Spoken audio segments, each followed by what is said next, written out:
hidden, forgotten. This is Harbor Town.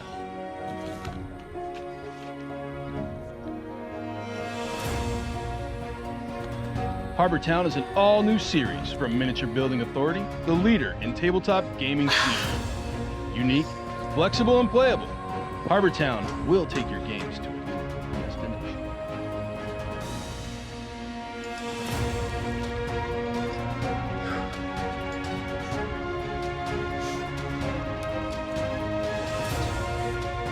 So, it fixed it.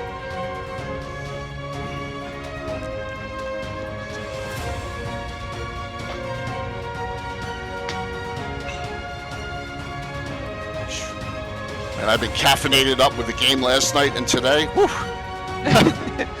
I just went out and I walked 5 miles. Now it's so wonderful here. We don't have 95 degrees anymore. We have 80 degrees, so it's wonderful. Oh, that's nice. We had 95 degrees 2 days ago. Oh my gosh. And 98 even, I think. Yeah, Santa Ana winds. Well, It's not on fire, is it? No, not here. We have the fires north of LA, but not down here. But the good thing is we are so deserty that it's not that much that can burn. But when it burns, it comes really quickly. But the fires don't get that big, that huge. We have the Cleveland National Forest that burned last year. That's the only unit. But we have a strip of like forest here with bushes that are like 10 feet high or something. They northwest of us in the Cleveland Forest. They haven't burned for decades. When that catches fire, then I'll pack the car and get bug out quickly because that's when it gets nasty. That's basically the only area we have here that hasn't burned.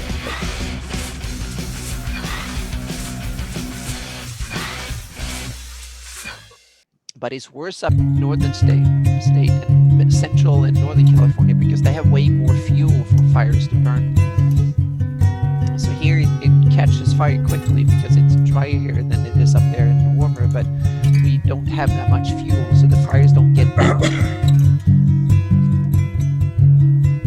And I guess also here it's more fire season all year round, so everyone is vigilant here in the way up there you get a few months of kind of, oh, it's all good, and then it starts again.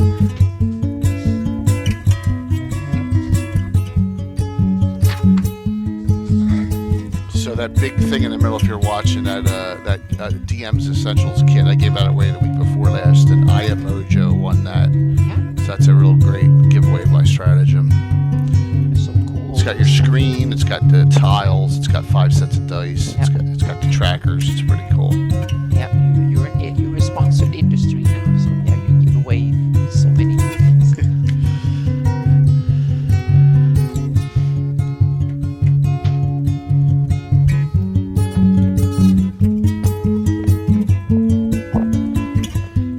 Sometimes the process of finding things in my office is more of a process of excavation than I would prefer it to be. Admit it, Alan, you're a wizard. Admit it. Or like a scholar, you're sitting there with all your magical shelves, and it looked like a hobbit hole with All of my magical crap in but the it way. looks like a hobbit hole with your wonderful rounded bookshelves in the background. It looks fantastic. Yeah, that's the part that's organized. So.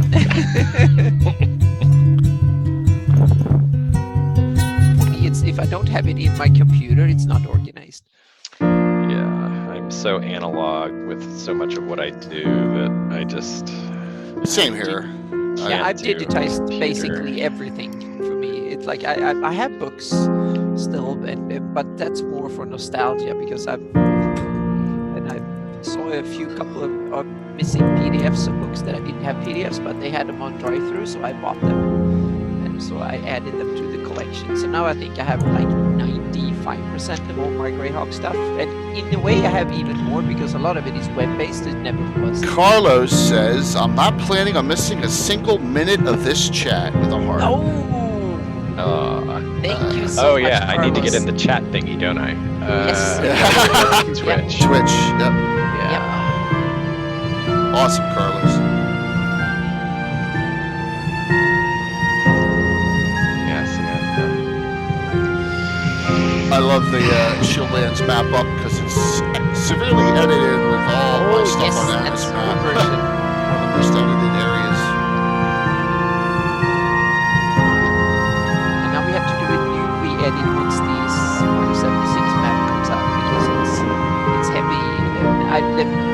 576 map turned out to be a bigger project than I thought because there's so much. Because a lot of areas I did so long ago that I even did some of it before the Living Greyhawk campaign was finished. So now I have way more both research experience and more material and more contacts and Right. stuff. So the 576 map was empty with stuff it shouldn't have been empty with, and the problem is you got to go through all the references and find what should have been there then, and that's the problem. Yeah, and that's one of them. But also that now I have so many people that have written stuff and are scholarly or whatever, so they point out things that I've missed and things that should have been there, and so on and so forth. So this will be a general upgrade on the map as well, and I add new features and stuff to it too. So it will be a bigger. It's a bigger operation than I thought it would be. But I've soon done half the map, so especially when it comes to amount of work, because I've done the Great Kingdom and the Bandit Kingdoms and that part Shieldland and stuff, and that was the heaviest affected areas of the war. So and Sundi and Mary and so on, those areas were most heavily affected by the war. So I have the other one is Western Sheldamore Valley with Geoff and stuff. That's another big area. And Dragonhead's Peninsula with that is the another little. Yes, exactly. That's done. That will be the reference map going forward. So yeah. So I think, yeah. So that will be the reference map going forward. So that will be the base map, so to speak. So the ones that will require most work for me in the future is to upgrade and work from the 576 map and then my own campaign map in the background, so to speak. But now with this done, then the whole thing will be. I will replace the terrain basically and then redo it in GIS for future versions. So that will be way more detailed. But then the cool thing is then I can merge because then you just put data in there. So that way I can merge all the different ones and just simply say that that's official and that's my campaign stuff. So. Well, hopefully everyone's going to have a fun time tonight with this discussion. This will be part 2. So we're going to bring us on here. We had some picks up. So hello everyone. How's everyone tonight? Thank you all for tuning in. I see we got more and more people coming on. So I'm Jay Killer Kazumba, and we got I got like a Greyhawk aficionado crew tonight to go over more details than we did last week, which I could handle the generalistics of what's in the monster manual. But when we come into the great details, so I have Greyhawk Mike with me. I have Anna Meyer for 2 weeks in a row, and then I asked the fantastic Alan Grow, the Grow Dog, on to come on because I know he will be able to really help us out with this. So hey, thanks everyone for coming on. Anyone want to say anything quick? Like, my gosh, how much data are we gonna have tonight? Lots. Terabytes. Yeah. A ton. Yep. A ton on dragons. So we're going to bounce around a lot, and I imagine a lot of people in the audience are going to ask questions, which is cool. So I was thinking to start off, I'm going to keep my mouth shut a lot and just keep things moving because I want to hear a lot of stuff I do not know, and I want to be educated as much as everyone else does. So, Mike, we'll start with you, and we'll go around the table. What's your favorite lore dragons that you love about Greyhawk? We'll start with that. Well, we're jumping right into it, huh? Let's jump right into it. Just and you don't have to go in details. Just say who it is, and we'll go in details on it as we go. Dibs on dragon. Yeah. I'd have to go with an easy one, Brazimal. Brazimal the Bright. You can't go wrong with a red dragon. Cool. You know, it hits all those, all the things that people know about fantasy red dragons, and he would be the top of the heap, I imagine, for the Reds. Here's my question about him. He does not appear in the original G and D series, but then when they did the Against the Giants, then he comes in. Is that what happened? No, he's there at the beginning. He's there at the very beginning of G1? Yeah. At the very beginning of G1. I'm pretty sure that's right. Hold on, I got my Okay. copies of G3 sitting right here. Hold on. Yeah, Is he in now G- we're he's in in G3? Alan and Okay. Mike's territory. So yep. Yeah, that's it. Once again, I haven't run them in 35 years, so that's a good question on that one. But yes, okay, he's in G3. Okay, I'm pretty sure. according That's to right, Mike? Because I don't think I you have know- his lair here, so we Right. need to. Yep. so there we go. We can actually add his lair onto the maps there. Yep. So, mhm. excellent. There will probably be several dragons we discussed tonight that I need to pinpoint on the lair. Yes. Well, He's that's what's so cool. Level about 3, key number 7. Okay. Oh, Okay, so he's at almost the very bottom where the connection to the D1 is almost. Yeah. All right. Now, what was interesting is somewhere along between that module and Age of Worms, Brazimal moved to the Rift Canyon. Really? Okay. Huh. Oh, is he undead? Is he an undead one? No? No. Okay. Nope. No. I think in the Paizo storyline, Brazimal was deferred somehow to Dragotha, but I can't remember the exact reason there. That's I could be interesting. wrong. That sounds right. Something, yeah. yeah. It's very, very interesting. But So, There I were, thought- there were a few dragons in Age of Worms. There were a few. Oh yeah, a whole bunch of them. Yep. Yeah. mhm. And I thought it was a little overkill. I know they were trying to probably keep things local for the adventure path, Yeah. and just throwing Brazimal in there, it's like, okay, you know, You Why just not? throw a Yeah. old great red dragon just in the mix, so to speak. So yeah. yeah. here's a good question. Age of Worms, is that 3E or 4E? That's 3. 3. It was 3. 3.5. Okay. It Yep. was 3.5, not. Okay. Mhm. All Right. right. Yep. All right. Cool. It was the late years of before they did And 4th edition. Maybe that with Paizo Yep. and the Pathfinder, maybe that's how it got. Well, they took some names. Yeah, that's another tangent because I've read through a lot of these stuff now, and there's Pathfinders in several of these modules, which is kind of interesting because they're written by they were Paizo employees, but before Pathfinder, and they are Pathfinders in these modules, which is kind of cool. So I think the name has more Greyhawk connotations than we imagine, which is kind of funny. Graphite Prime, thank you for the follow there. We're close to our goal of 1650 here, so we should be. Oh, and I have another one I have to do too. So, well, that's a good one. We may get back to. We're gonna bounce all over the place tonight. So I just wanted to throw one out to get the ice broken. Alan, how about you? Got a favorite? Oh, I've always loved Dragotha. I thought the map from S2, and it's not defined in there, so that's always been a really fun one to try and see how Greyhawk fans have played with it and expanded on it, and of course it goes back to Age of Worms as well. What did Dragotha used to be? So Dragotha was always an undead dragon. It was mentioned in the map that Erolotus drew in the orange color version of White Plume Mountain, but it doesn't appear in the adventure anywhere. There's a bunch of things on that map that don't show up anywhere. And so that's always been one that stood out as a favorite of mine. Awesome. And if everyone takes a look, it just so happens I have snips from Anna's maps of all the layers she has, as many as I could find, up, and Dragotha's up there. And that's you see the Rift Canyon, exactly where it's placed. So when we go to a reference to one that I have a snip of, I will go to that and show you where it is. And on the map, some of them may not be on the map. Like Brazimal is definitely not on the map anywhere. Right, correct, Anna? The previous one was not on the map. So no, it was not. I couldn't dial down exactly where it is, and because it's one of these. Brazimal was one of these dragons that had been bouncing around a bit in through. So it doesn't have a distinct layer description that I could find. So, but it might be something that I missed 10, 12 years ago when I did. All of the Fire Dragon King. yes. Yeah. Yeah, well, the good thing is that it's never too late to do it. Exactly, there will be updates. There will be, we might find 2 or 3 new layers today in this chat, so that will be awesome if we can find some more to add to the map. And Anna, how about you?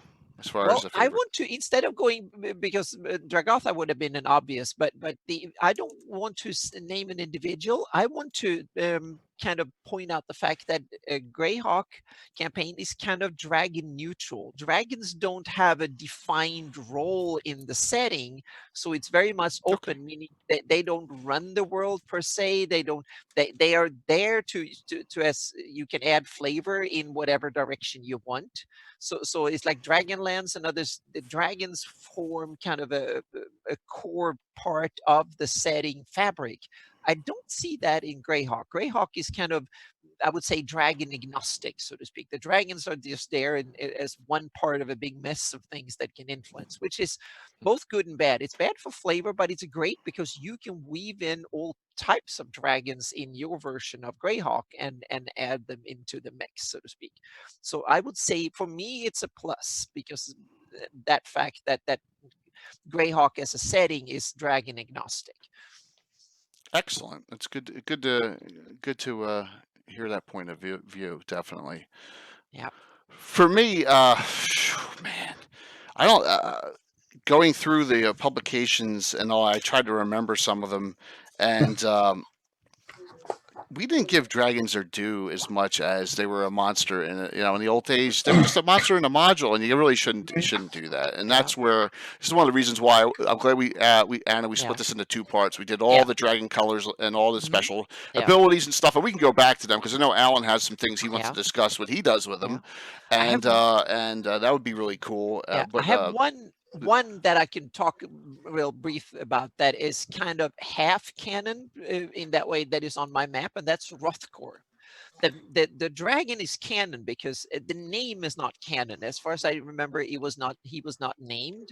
The green dragon that lives in Welkwood, but it's from the Gord movies that Gary wrote, and it's also on the illustration, I think, on the second book that that he comes flying and he chases Gord when he has that flying chariot across this guy. The green dragon comes after them. In my campaign, I named him Hrothgar, and he resides in the northern part of Welkwood. So yeah, it's a good question. Is he mentioned in the Gore books, or is he? Oh my God, I went by him 3 times. Oh, he's mentioned in the Gord book as one too. He's on the cover. Yeah. Oh, is he? He's on the cover of Artifact of Evil? Here it is. Yeah, okay. But I'm not sure if he's named or not. But at least I named him and placed it on the map. But the dragon itself is in the story, so to speak. My apologies for scanning through there multiple times. Down a little bit. Down a little bit, right in front of it. Okay. So he's on the cover. There you go. Yeah, he's on there he comes. Yeah, okay. He's on the cover. And who's riding him? Who's riding him? I forgot who that. I'm not sure. Presumably Lord Robilar. Really? Oh. Yeah.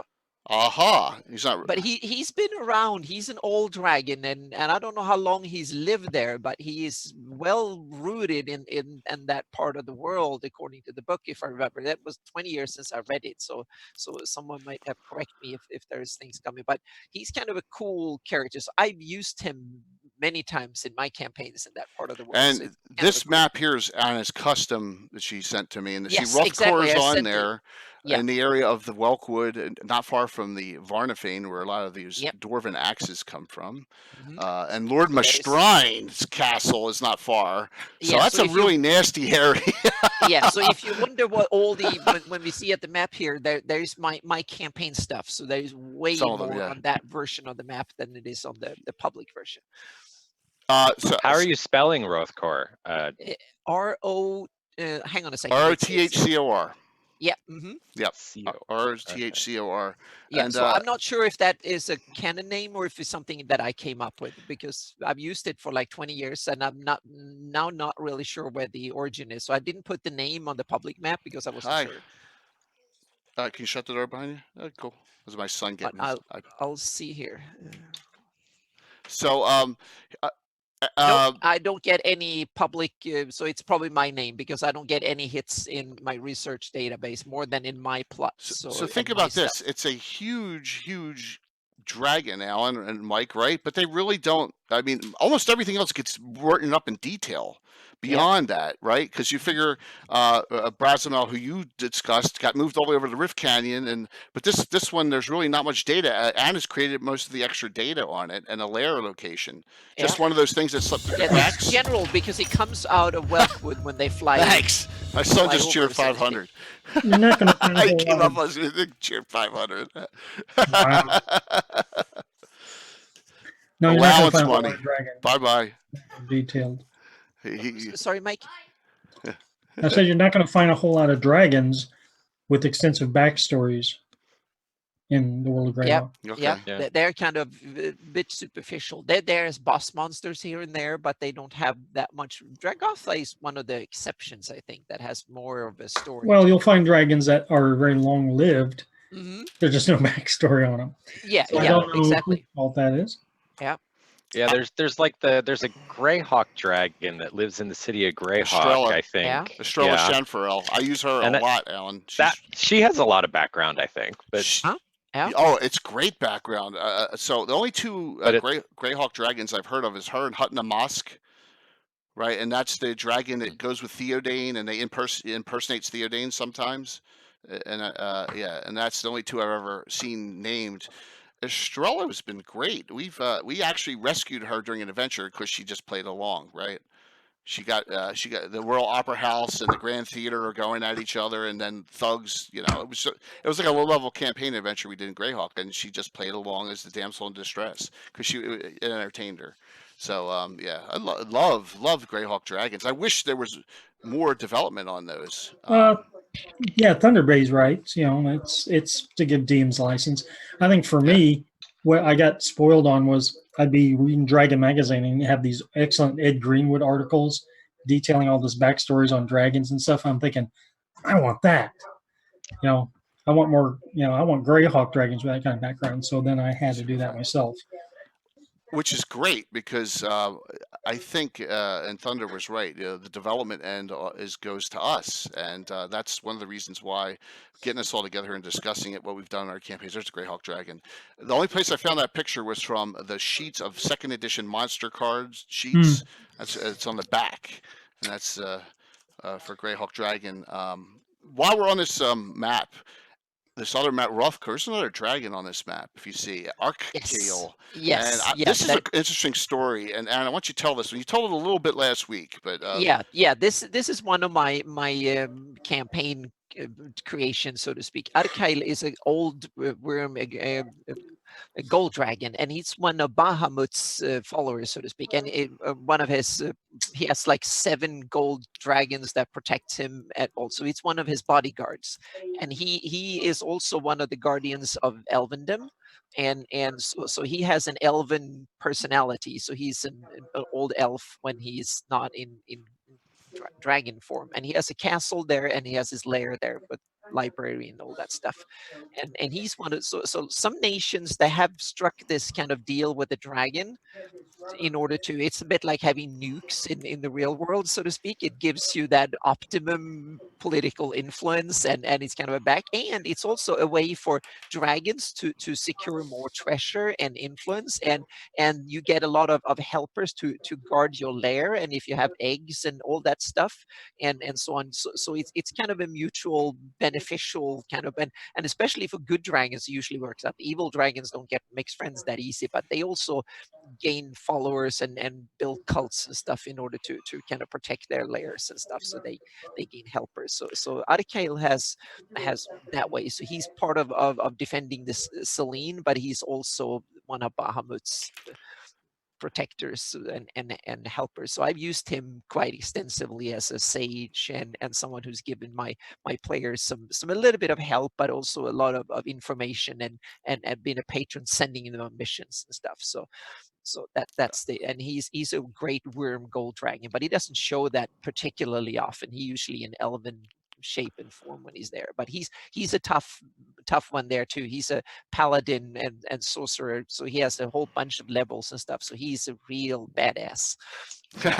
I'm so glad you named him, and Yep. I'm so glad that next And edit he, we do on mine, I want you to put him onto my map. yeah, I love the storyline behind it. It just yeah. adds a flavor, Hmm. and And that's he the has cool 2 thing about layers. sharing Yeah. information. Yeah, he has Yes. 2 layers. He has Castle Aravanador, that is his elven lair, so to speak, when he has audience and present as an elven lord. And then he has his real lair that is like 10, 15 miles north of it, more hidden, so to speak. That is his study, and there's undergrounds and stuff like that, where he has more of the treasure and stuff. So yeah. Super cool. Super cool. Yep. So we're gonna. I guess the best way to do this is come up with some ideas of other great dragons we want to talk about and supplemental things. But Alan, I know you have some. We talked about what we did to enhance dragons, especially out of first edition, because the hit dice was ridiculous, right? Ridiculously low. Why don't you discuss that as far as what you do to make dragons in 1E a lot nastier? Yeah, so I've actually got a set of house rules that I published up on my website Please some feel years free to ago. place the link into the chat if you wish as well. I'd have to be smarter than Okay, that, it's wouldn't not a I? big. I'll circle back around. Okay, for that. But I took some inspiration from a variety of different sources, because I always thought that the dragons were kind of got the short shrift a little bit in 1E2. I've backed away from some of those changes over the years, but one of the ones I haven't backed away from is the increased damage that they do. So what I did is taking some inspiration from some of the articles in Dragon, like Arthur Collins's one in Dragon 37, where he introduces the gemstone dragons, and then Len Lakofka's Dun, dun, dun. articles in 38. Yes, Exactly. you did it, Alan. You mentioned it. Yep. And then Gregory Rinn did some stuff in Dragon 50, and some other people did work later, in particular Leon Carpenter in Dragon 98. But they went through and kind of presented a variety of different points of view on how to beef dragons up. And some of those guys added additional attacks for like wing claws and tail swipes and stuff. And some of those I think are reasonable, but they feel more kind of broadly situational to me now than something I would just give all the time, like like a claw bite routine. I would maybe not give them 7 or 8 attacks every round, kind of thing. But I do really like the idea of them having different damage based on their size.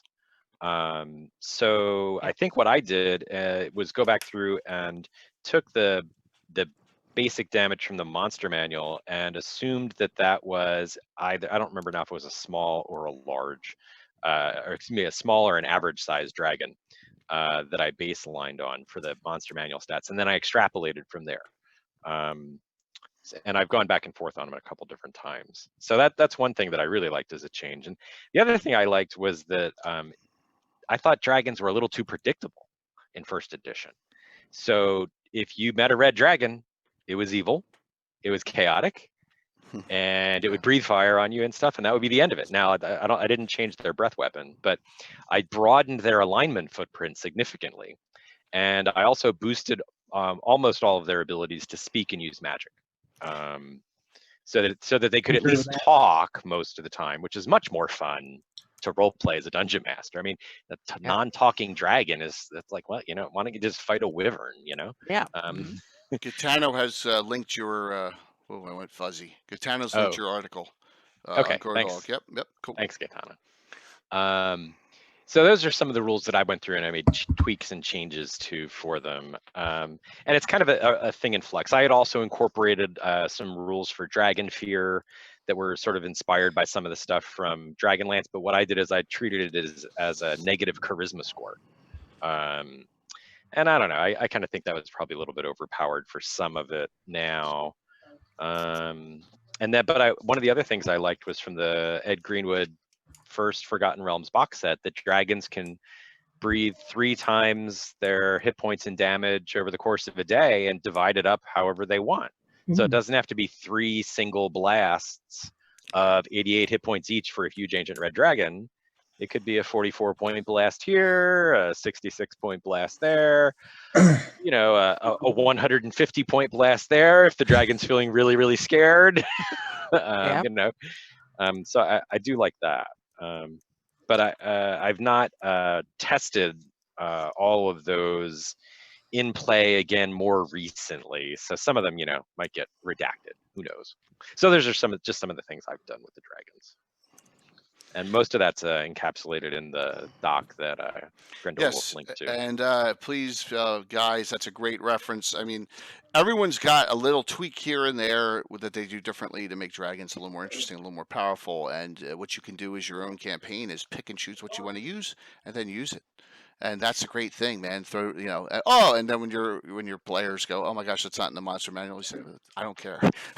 It's my dragon now. You got to make dragons really challenging. So, Mike, you were. What did you do to tweak them? To tweak dragons? Yes. Oh man.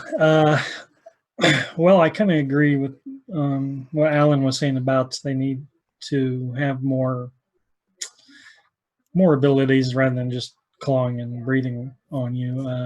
I think over the years I've tended to use the dragons that could cast spells more often, and a high percentage of them have also been able to polymorph. Oh, cool. So I wouldn't say it's really a tweak, just so much as it's one of my tells.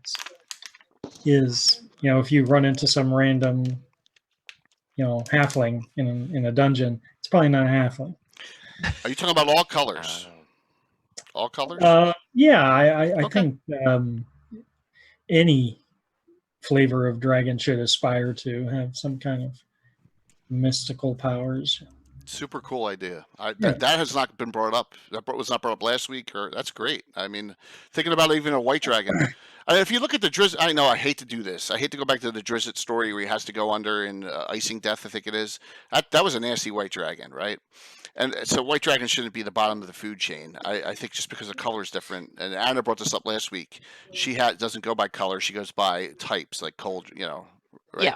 Yeah, so and I see them. cool. The color Great certification more like humans and others see them that way. They don't necessarily see themselves as metallic or whatever. They might have other. They have draconic names of their type, so to speak, that are long, difficult to say in human language.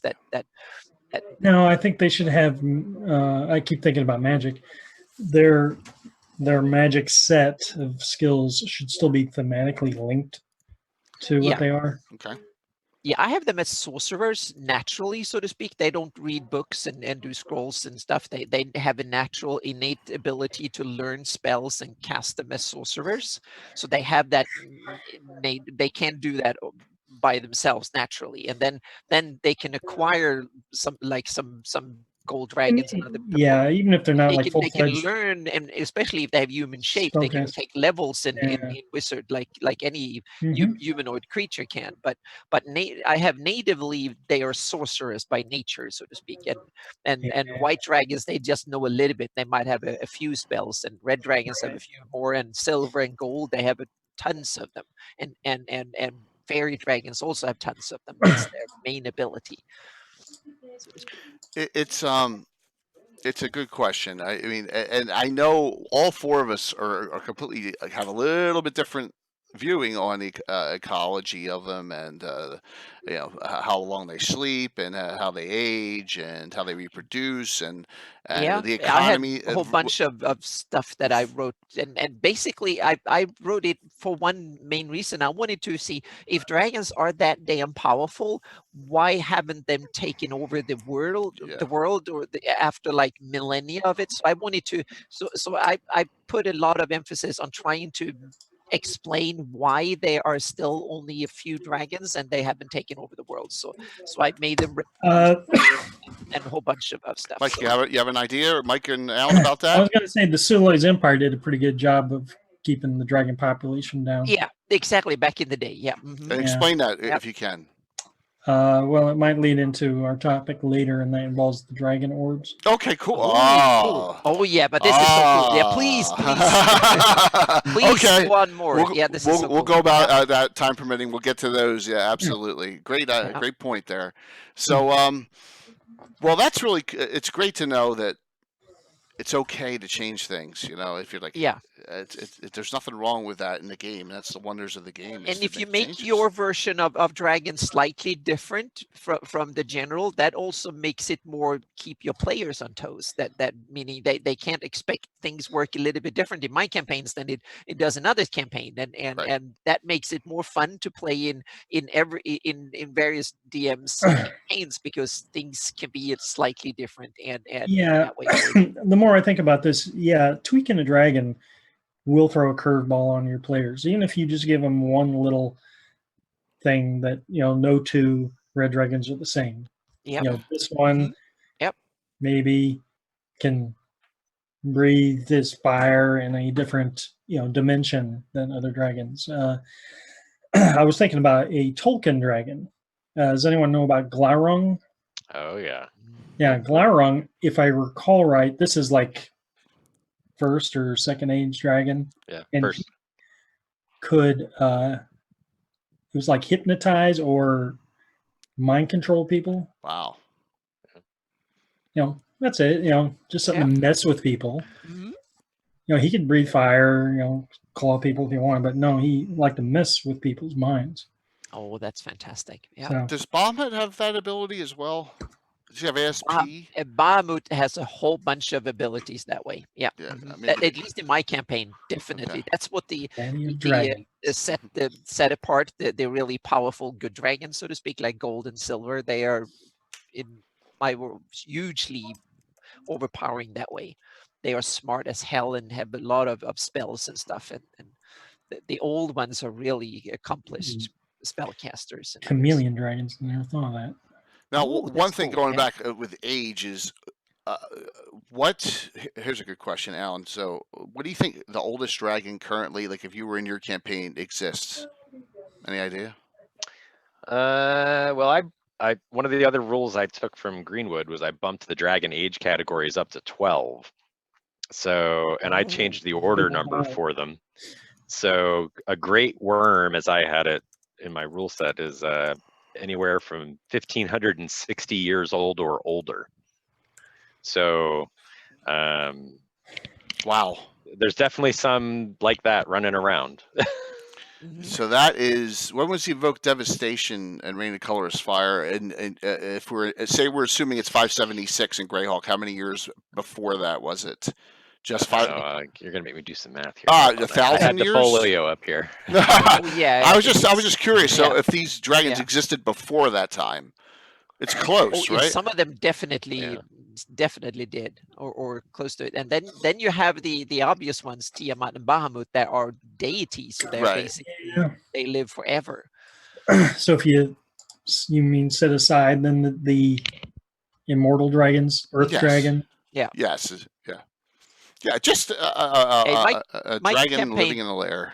Yeah, in my campaign, the dragons they tend to live to 12 to 1,500 years something, and where they're powerful, and then they start going into the twilight years, and most dragons want to sacrifice themselves in before they start being weak, because dragons don't want to be weak, so they want to sacrifice themselves and make sure that their bones and their magic becomes part of nourishing the next generation, so to speak. So that's why you don't have old frail dragons laying around. And the alternative to that is being a Dracolish like Dragotha. It's to acquire lishdom, but that's nasty and tricky, and so only a few dragons I think want that.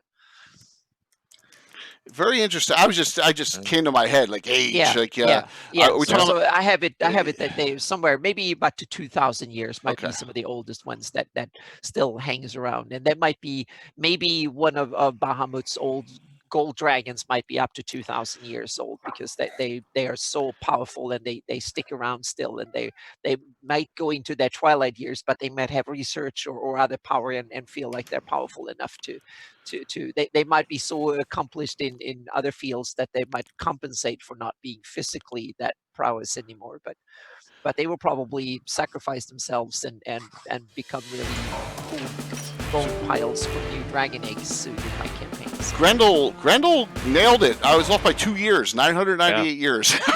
Yeah. So Oh, we're cool. talking about if you're 5094.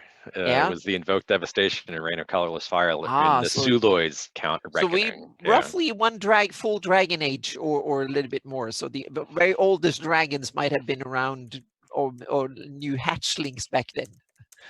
Yeah. Wow, and that's just saying something when you put it in time perspective. Even elves, like gray elves of Mhm. 2,000 years or whatever, so their existence, these dragons, before the main campaign, that Oh, set yeah. it's kind of like the Big Bang Mhm. of Greyhawk, right? Yeah. That started it off. Yeah, for it's the like I most have part. Archilev and Yeah. Celine probably have this arrangement going back 1,000 years. So he's been around guarding and helping the elves in Flanaess for about 1,000 years or so. It's cool to put things in perspective that Greyhawk's a pretty young world too. Yeah, in the current setting. incarnation. Yeah. Go back to Vecna's rule and back when the Flans and the elves were basically seemed the only one, and you have a lot of stuff prehistory. So that's like then before the the cataclysms and stuff. So yeah.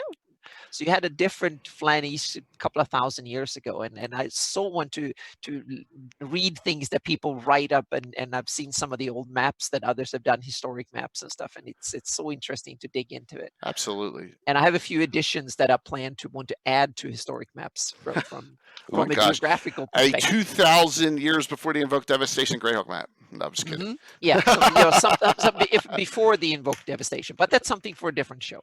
Awesome. It's a good idea, though. So, Alan, why don't we'll start with Alan and bounce around. How about let's talk of some key dragons in Greyhawk? It could be your campaign. It could be something you've heard of in someone else's campaign, or something right out of canon.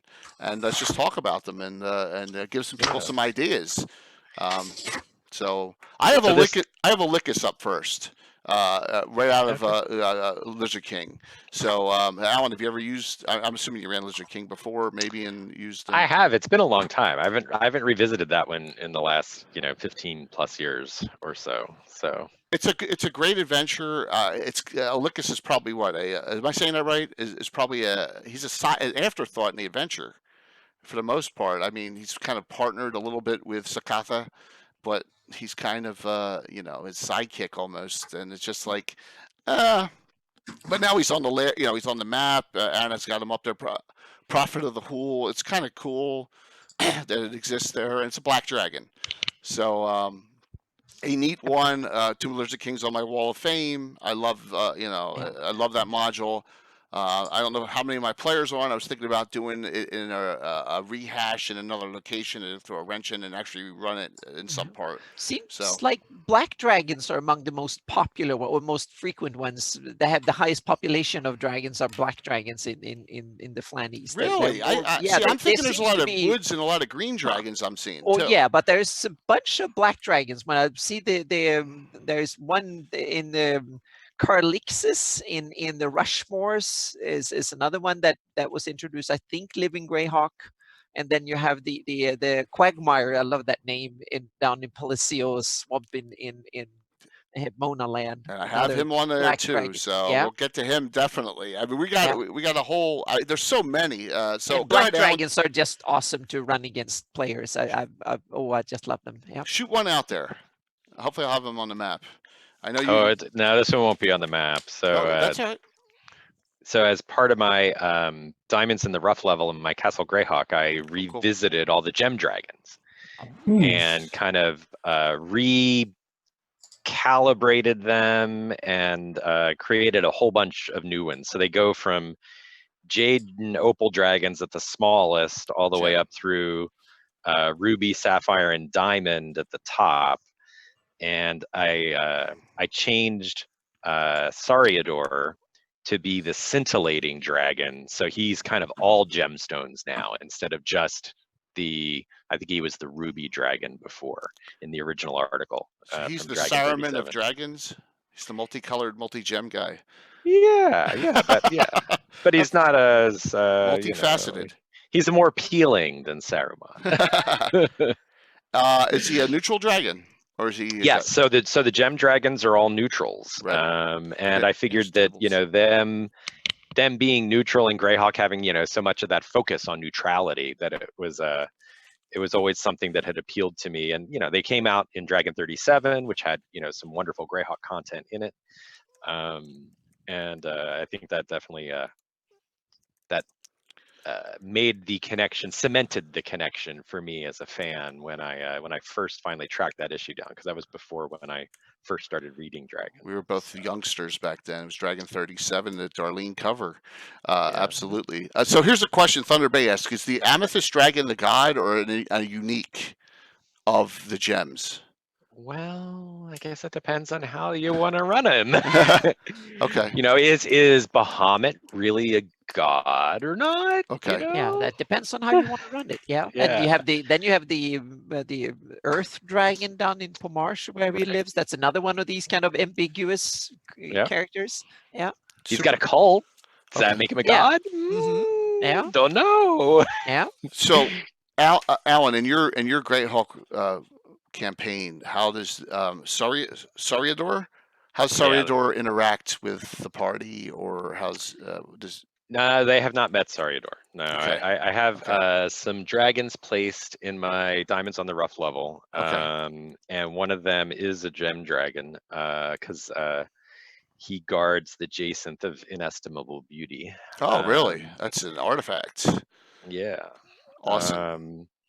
But Sariador has not been encountered by people thus far, or at least not since I redesigned him in 2016. So.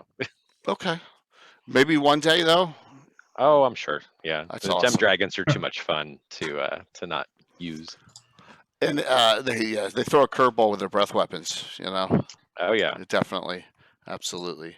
That's fantastic, Alan. That you're taking something that you saw as a kid, and now we're old men in our 50s and we're still tweaking the dragons and using them. And it's just so, when you think about it, it's just such a profound effect that all this stuff had on us ages ago. It's super cool.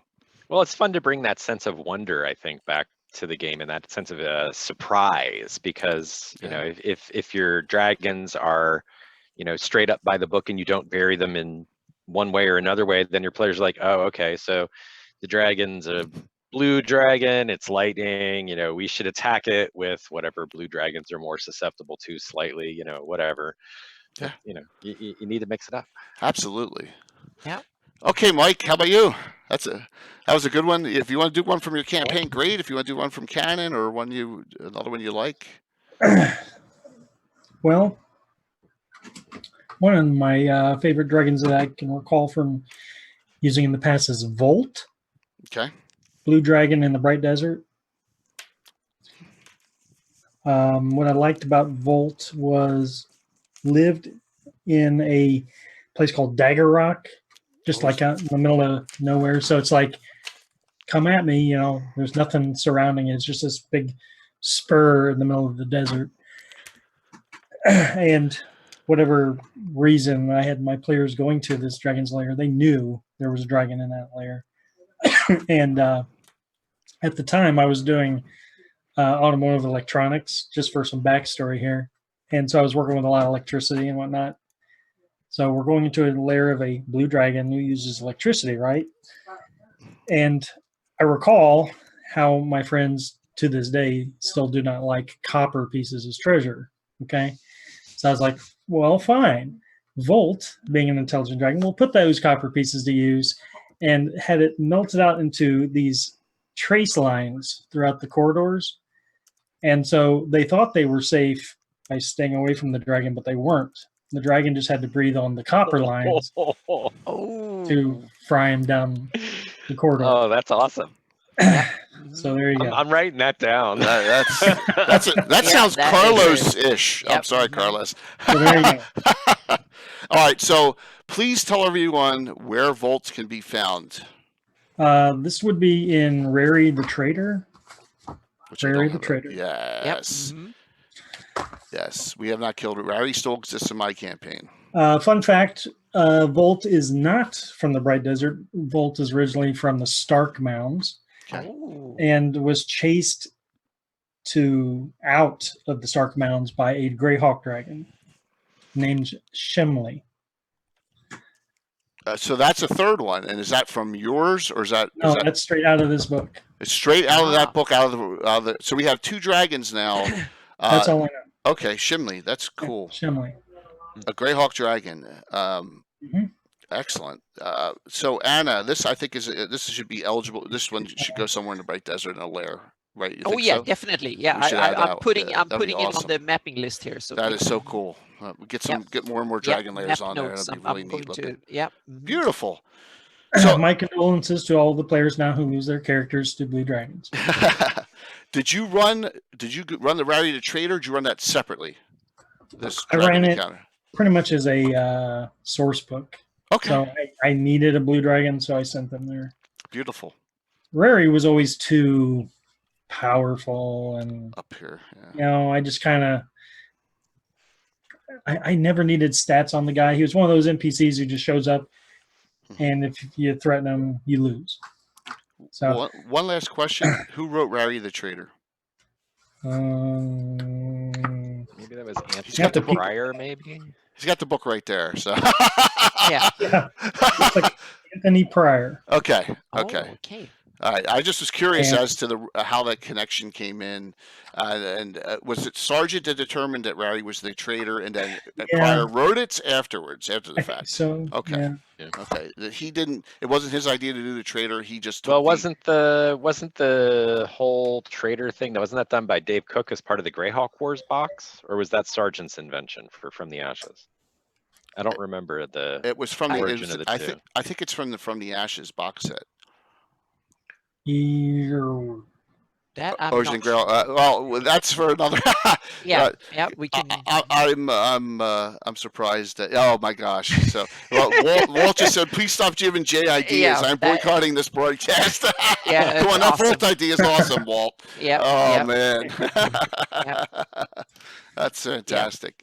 So Yeah. we'll find that out. That's see, even all of us combined don't have that answer. As to Yeah. there's always something we learn, and that's one of the Mhm. reasons. Yeah, every I love time. this. So, I love yep. this episode already. Yeah. I never even knew the Volt was in that reference. Yeah. There, Mike. That's fantastic. Thank you. Yeah. So, I did some. Anna, hit Yeah, it I up. did some nasty. I have one. I used a dragon that I made that is kind of semi-canon because there is a in Dring, who is up in the Howling Hills. There is rumored to be a shadow dragon that lives up there in the caves. Yes, and I have that one. So I had a shadow dragon in when the players came back to Temple of Elemental Evil to kind of go and look through the ruins after 10 years after they've been there. I needed some fresh new enemies to put in the ruins. So I had a female shadow dragon that has taken that as a temporary lair, and hung out there because she liked the atmosphere, and it was kind of full of stuff that she kind of liked. So she was checking it out, see if there were treasure there or something. And the characters, they stumbled on her, and that's when I named her Rishnal is her name. So, and she moved after that. They charmed her. And actually that way how they got out she almost wiped them out, and then they managed to charm her, and she rolled like 1 on the saving throw, and so there was a lot of different things that they used, really powerful magic to boost it, so to speak, to get out of it. I think they had a wish, they put a charm monster and added a wish, and she rolled 1 on the saving throw, so she was charmed, but they didn't harm her. So after that she took off, because when they walked to civilized, she didn't want to be part of it. But one of the cool things that I used in the combat was that Shadow Dragon, I added her. She had the ability of shadow walking, and she could use shadows to teleport through. Oh my so God. that way she was peeking on them and came out from nowhere and just peeking through shadows and stuff. So that was a nasty as hell combat, so to speak. So those players, they were terrified out there. She could also use shadow magic to create these kind of quasi-real illusions and stuff of other monsters and copies of herself. So I scared, the players, that was one of the worst combat they've ever had, because it was like they thought the whole dungeon was full of the most awful thing possible, and then they hadn't even met her. and then she, like the Alien movie, she came out of nowhere and just whispered in the ear of one of them, and so on. So that was one of the best combats we've ever had. It was a whole session of 4 hours of trying to fight something they didn't even know what it was in the beginning, and they were sweeping. They felt when she was flying through, they felt the drag after her wings and stuff. That's when they started figuring out there might be a dragon, and they were way in there, and it was real. Not that they had their hit die cut in half. No, With they Shadow some of Dragon they got but she Oh used my she used gosh. illusions Right. of whites and undeads to kind of shield the fact that she was the one doing it. Her breath weapon is not noisy. She could and use a silent spell and other stuff to really make it real nasty. So you spice it up and use some magic and some kind of cool off the beat abilities, you can make some of these dragons legendary. So, and she was old enough to be powerful, so to speak, and she wanted to play with them. She was bored as hell being down there for some years and wanted to have fun rather and then eat them more like a cat. She wanted to play with them first and then eat them one by one. Grendel just said Anna again shows her DM Dark Queen side. So Yeah, but try to make an encounter with the dragon should be memorable. It should be more than just the mechanics of going back and forth. That's really important. They are legendary, super smart creatures who lived for hundreds of years and probably killed 500 poor adventurers before the next lot comes, so to speak. So you're saying the lair was Drengu's? Is that what you're saying on this Howling Hills Yeah, map? the Drengu is up. Okay. These are some abandoned old mines or some caves up there in the Howling Hills. It's one east of my of the favorite. Soul Husks East of in the caverns. eastern part of the Howling Hills. Yeah, Okay. and that's a location that is mentioned up in I Use the Evil, I think, and a couple of other sources. And there is a rumor that is a shadow dragon. So in my campaign, I had Rishnal that I already named and stuff. She moved up there, and now she's that dragon in my version that she lives up there because she thought I Use backyard was kind of a nice little cool place to hunt from, so to speak, and be helpful. So she's trying to build some sort of relationship with the neighboring, meaning on her terms, of course, to kind of hunting up there. So she used that as a hunting base, and I simply say that. And she also likes to hunt at night, so she can fly as long as she can fly back again. And I use it's so bad weather up there, so it's kind of night, almost day, so she can hunt in a much larger area. Thanks to she likes to hunt at night and dawn and dusk, so it's always dawn and dusk in Ayu's realm with bad weather and a lot of clouds and stuff. So that means that she can expand her hunting grounds way further than she can in most other areas. So I always try to make the dragons live naturally. There's a reason they live there, and they impact the environment, and they're part of the ecosystem. They're not just thrown there randomly because I need a CR17 monster or something. For me, it's like they fill a niche. They live there. They're part of the ecosystem. That's super cool story. Yeah. Anna, absolutely. Okay, Alan, back down to you again, man. Yeah. So you got to have one. You got to have many. So I'm assuming. Yeah, well, another one I've leveraged certainly, and this would be sort of falling into the apocryphal canon zone, would be Gary's Gorkai dragon, which was published in a free Slayer's Guide to Dragon web supplement, and ties back to the Lost Caverns of Sajkanth, which, as we all know, is near and dear to my heart, among many people's hearts. Carlos, number one of all time for him. Yeah, absolutely. So in Awesome.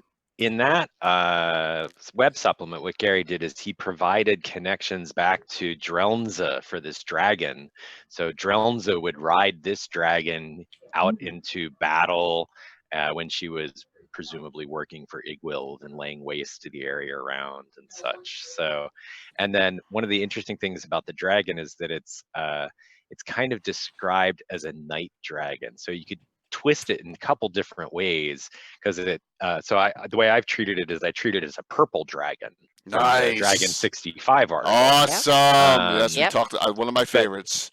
But you can also assume that it's an undead dragon to play up the connection with her as a vampire later, or whatever. Purple. So, yeah. And that's just one of a couple dragons that are involved in the Lost Caverns adventures. So the original version, Lost Caverns of Sajkant, had a copper dragon in it in the adventure. The 70s and it actually version. in the version from '76. Okay. It guards the entrance from the lesser caverns down into the greater caverns. So when I ran that adventure at GaryCon last time, I used a lot of the encounters from the Sajkant adventure to shape how I was presenting it at that time. And I got to role play this copper dragon with a group of people, which it's always fun to role play dragons. Oh, yeah. Yes. They're just the force of personality and everything. Yep. So, Alan, here's my $1 million question: where is that supplement available? Is it? I don't think it's available on Mongoose's websites anymore. So we had preserved the file up on Cannon Fire at some point in the past, but then I think all of the files got nuked when the old file share stuff got hosed there. I probably have a link to it Put her name posted in up chat, on my website. and we'll see if we can find it. Yeah. Okay. Yeah, and it's the supplement is called the Ravage, Ravage, Ravage of Gorkai, Ghorkai. Okay. And the file name is well, I don't know. I probably changed. Katana will find it. He always finds everything. Yeah. If you, I I probably awesome. have it linked to from my site somewhere. I just would have to dig it up. All right, and so that's another great. I mean, because that is a hidden, lost, almost lost. If it wasn't for you, Alan, that's almost like a lost gem. I mean, maybe Carlos has used it or doesn't know about it. I know nothing about it till you just talked about it. No, that is super cool. And so everyone loves Showcant so much that if I ever rerun it, I'd love to more implement and more. that. Yeah, I'd love to implement that, a purple dragon into that from basically Gygax's canon, and he did. That's awesome. Oh man, yes, ideas upon ideas tonight. Yeah, I gents, don't have it, so yeah. Okay. I got to hit Yeah. in some I'll- French Ekperian. I'll log on to the FTP site and see if I've got it posted, and if I do, I'll pop the URL in, and if not, I'll just post it up. Awesome. Awesome. Yeah. Fantastic. Yep. That is a wondrous hidden gem there. Definitely. Okay, Mike, you're up again. All right. And it was brought up Shadow Dragons a bit ago. Yeah. I'd have to say Shadow Dragons are my second favorite type of dragon to red dragons. Okay. Excuse me. And I think actually in the Greyhawk canon, if you want to call it that, at least the backstory on the Soul Empire, Shadow Dragons used to be red dragons. I don't know if they used to be all types of dragons, but I do recall some red dragons were turned into shadow dragons. Anyhow, there's a shadow dragon in the adventure 5 Shall Be One. Mm-hmm. That is my favorite because it's the first one I ever used. My friends had no idea what they were. They knew there might be a dragon in there or something like that. And they had faced every color and metal type there is, but back then shadow dragons were still pretty new, so they weren't expecting some kind of energy draining, strength sapping, breath weapon, whatever that was. The dragon's name is Severin. Yeah. Okay. And I think I know there are other shadow dragons, but that's the only one that's locked in my memory, because then fast forward Hills. Yep. Fast forward to 5th edition, and I've adapted that adventure to 5th edition rules, and I used that shadow dragon again, and it was just. So Severin's the one in the Bluff Hills. Okay. Yeah, exactly, the Bluff Hills, and then there's 2 interesting dragon locations in the Bluff Hills. So yeah. So let me get to there's one south of that too. So I have he's in Howl from the North as well. Just in Alan's reference here, it's listed in both WG S1 and S2. Perhaps, yeah. It might be. I know the encounter is in the first of the 2 adventures. Okay. The reference, it might be go. in the appendix. I don't know. The Shadow Caverns, is that where it is? Yep. Okay. Mm-hmm. All right, Yep. yeah. So, and then you said there's Dragon's March there too, Anna. You said Yeah, that was that's a different story. So when Okay. Mike is done, then we can go on with that one. okay. Cool. So Mike, how tough was that fight? Well, it's never easy when you're fighting a creature that can debilitate you. Because in most Dungeons and Dragons rules, you're always fighting at your peak efficiency, right? But anything that drains your levels then is sapping you, which really throws off players because they're used to always, Alan, I'm a 10th level fighter. I'm always going to attack as a 10th level fighter. Oh, Yeah. now I'm a 5th level fighter. Yep. Or I'm, excuse me, I'm 18 strength. Oh, no, now I'm 16 strength. Anything that happens like that really scares players. Mm-hmm. And justifiably so. Yes. Yeah. And players, they love to be buffed, so that's kind of the level they're at is kind of the minimum, and then they want to be buffed. And I'm the same way when I'm a player. I get so pissed off when my magic sword disappears, or I you can't can be breathe buffed. Dragon Farm all day long. Fire damage, fire damage, fire damage. Don't Yeah. bat an eyelash. Yeah. Shadow Shadow Dragon, Dragons. weapon? Wait a second. Yeah. Yep. Yeah. That's like undead in dragon form. That is kind of super. Yeah. I don't think I had remembered, Mike, that you were so into shadow dragons and stuff. And we should definitely talk a little more about shadow magic stuff sometime, because I got some. Yeah. That's I think that would be fun. Yeah, I love them too. That's that when it comes to evil dragons, the blacks and the shadows are my favorites, definitely. I would like to know how Severin ended up in the Bluff Hills, because going by everything I know, Shadow Dragons, I think, originated out of the Hell Furnaces. Okay. So there had to have been some kind of migration. Yeah. I guess they need to spread out when they go more. Yeah. Couldn't. Yeah, they 5v1 and Howl from the north, and then Yeah, that's where he in the setting. There is a reason why the Shadow Dragons were created. They weren't like naturally. So that's one of the yeah. Mm-hmm. But I can't put my finger on it. And it has something to do with dragon orbs, I think.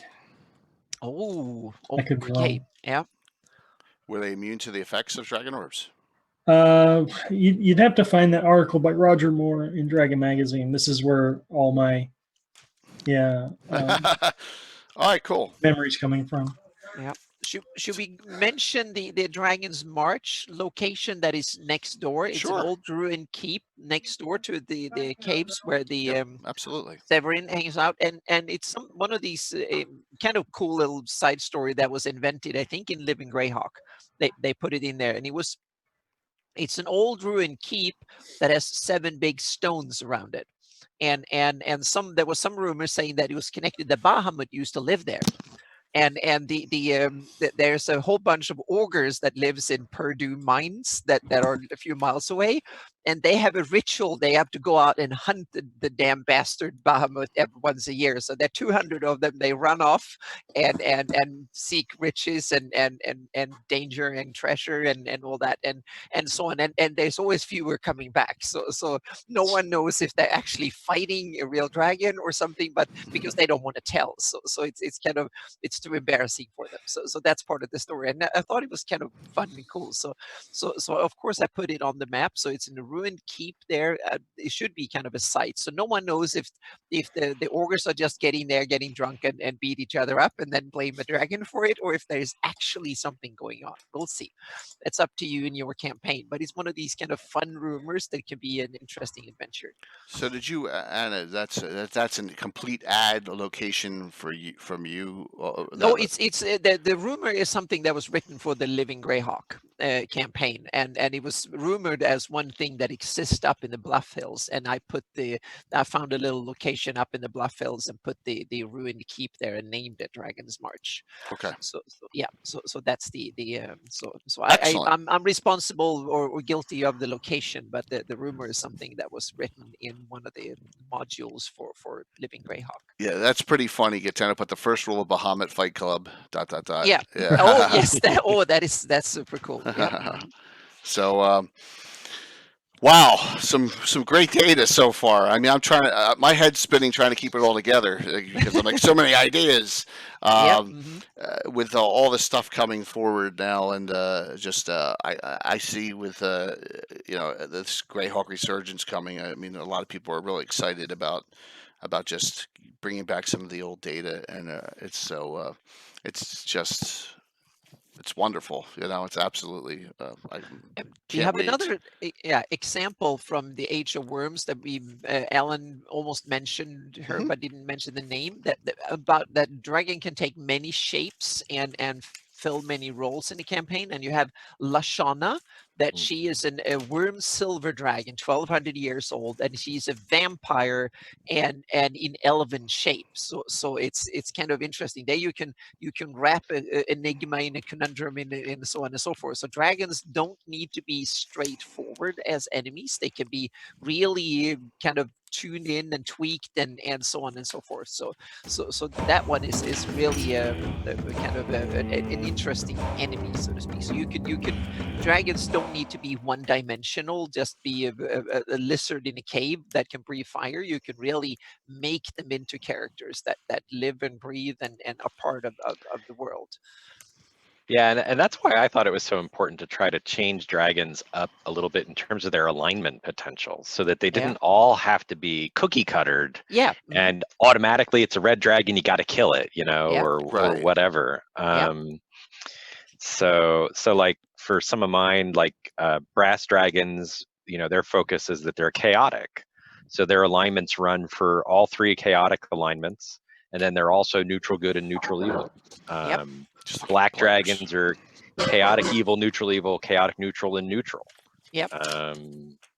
And red dragons can be any alignment, just like gold dragons in my games. Oh, So, for me, I keep they have the generic typical alignment, so to speak, but then they can stray definitely one step in every direction is common, so to speak. So maybe half or so of dragons are that alignment or the nearing, and then you have the outliers further from it, so to speak. That's how I usually do it. So especially, but I would say that red dragons are probably, like, I mean, they're more evil than chaotic, and they are, that's the, but you might very well find neutral evil ones, and you will find chaotic or like lawful neutral ones might be common too, and so on. So, or you have true neutrals. So it will be more uncommon the more alignment steps you have away from it. So. Yep. Yeah, I tried to kind of keep that original spectrum for most of them, but yeah, that's kind of the anchor, yeah. and then they get more and more rare. Meaning there might be an evil gold dragon somewhere, but that will be the exception, so to speak. Yeah. How about you, Mike? How did you tweak yours in that way? Alignment wise.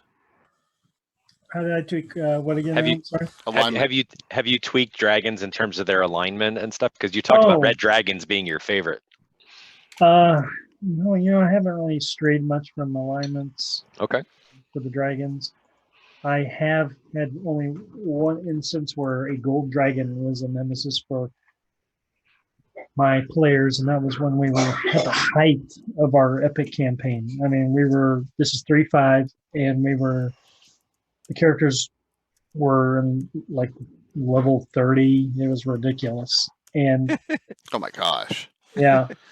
I had needed your red dragons. Forgotten Realms like. They were so powerful we were residing on a outer plane stuff. And so I had this this really powerful epic gold dragon, whose name now I can't remember, sadly. But the gold dragon ran a vault, and an epic vault, because everything's epic at this point. So it ran an epic vault for high level adventurers from around the multiverse who wanted some safe place to store their stuff that wasn't going to get knocked over by other epic characters. Well, my players, to sum this up real quick, my players had turned evil. They were so full of their power and everything, they needed to be put in their place. So as soon as I dangled this vault with all these treasures in it and ran back Gold Dragon, I knew they couldn't resist. They didn't put their stuff in it. They want to rob the vault. Yeah, they want to do a little B&E. Yes, you're right. Needless to say, they lost. And the results was pretty much the end of the epic campaign. I mean, it was all we brought it back briefly, but it was just it's a long story. That dragon beat them, Gold Dragon. So That's I great. guess the Gold Dragon was good. Or just In a pissed roundabout off. way, I was trying to say that it was not. It was still a good Gold Dragon, but Right. players had turned evil. Makes sense. Excellent, excellent way to kill a 30th level characters. Wow, one dragon. Yep. That's Well, and what was weird is the campaign was so ridiculous. The only way I could get rid of them for good and end that campaign was to banish their characters to the Far Realm. oh. And so, if anyone knows anything about the Far Realm, it's Yeah. just when I'm like, okay, you're out of, everything. You're out of time and space. You're gone. You're in Cthulhu's portion of the multiverse.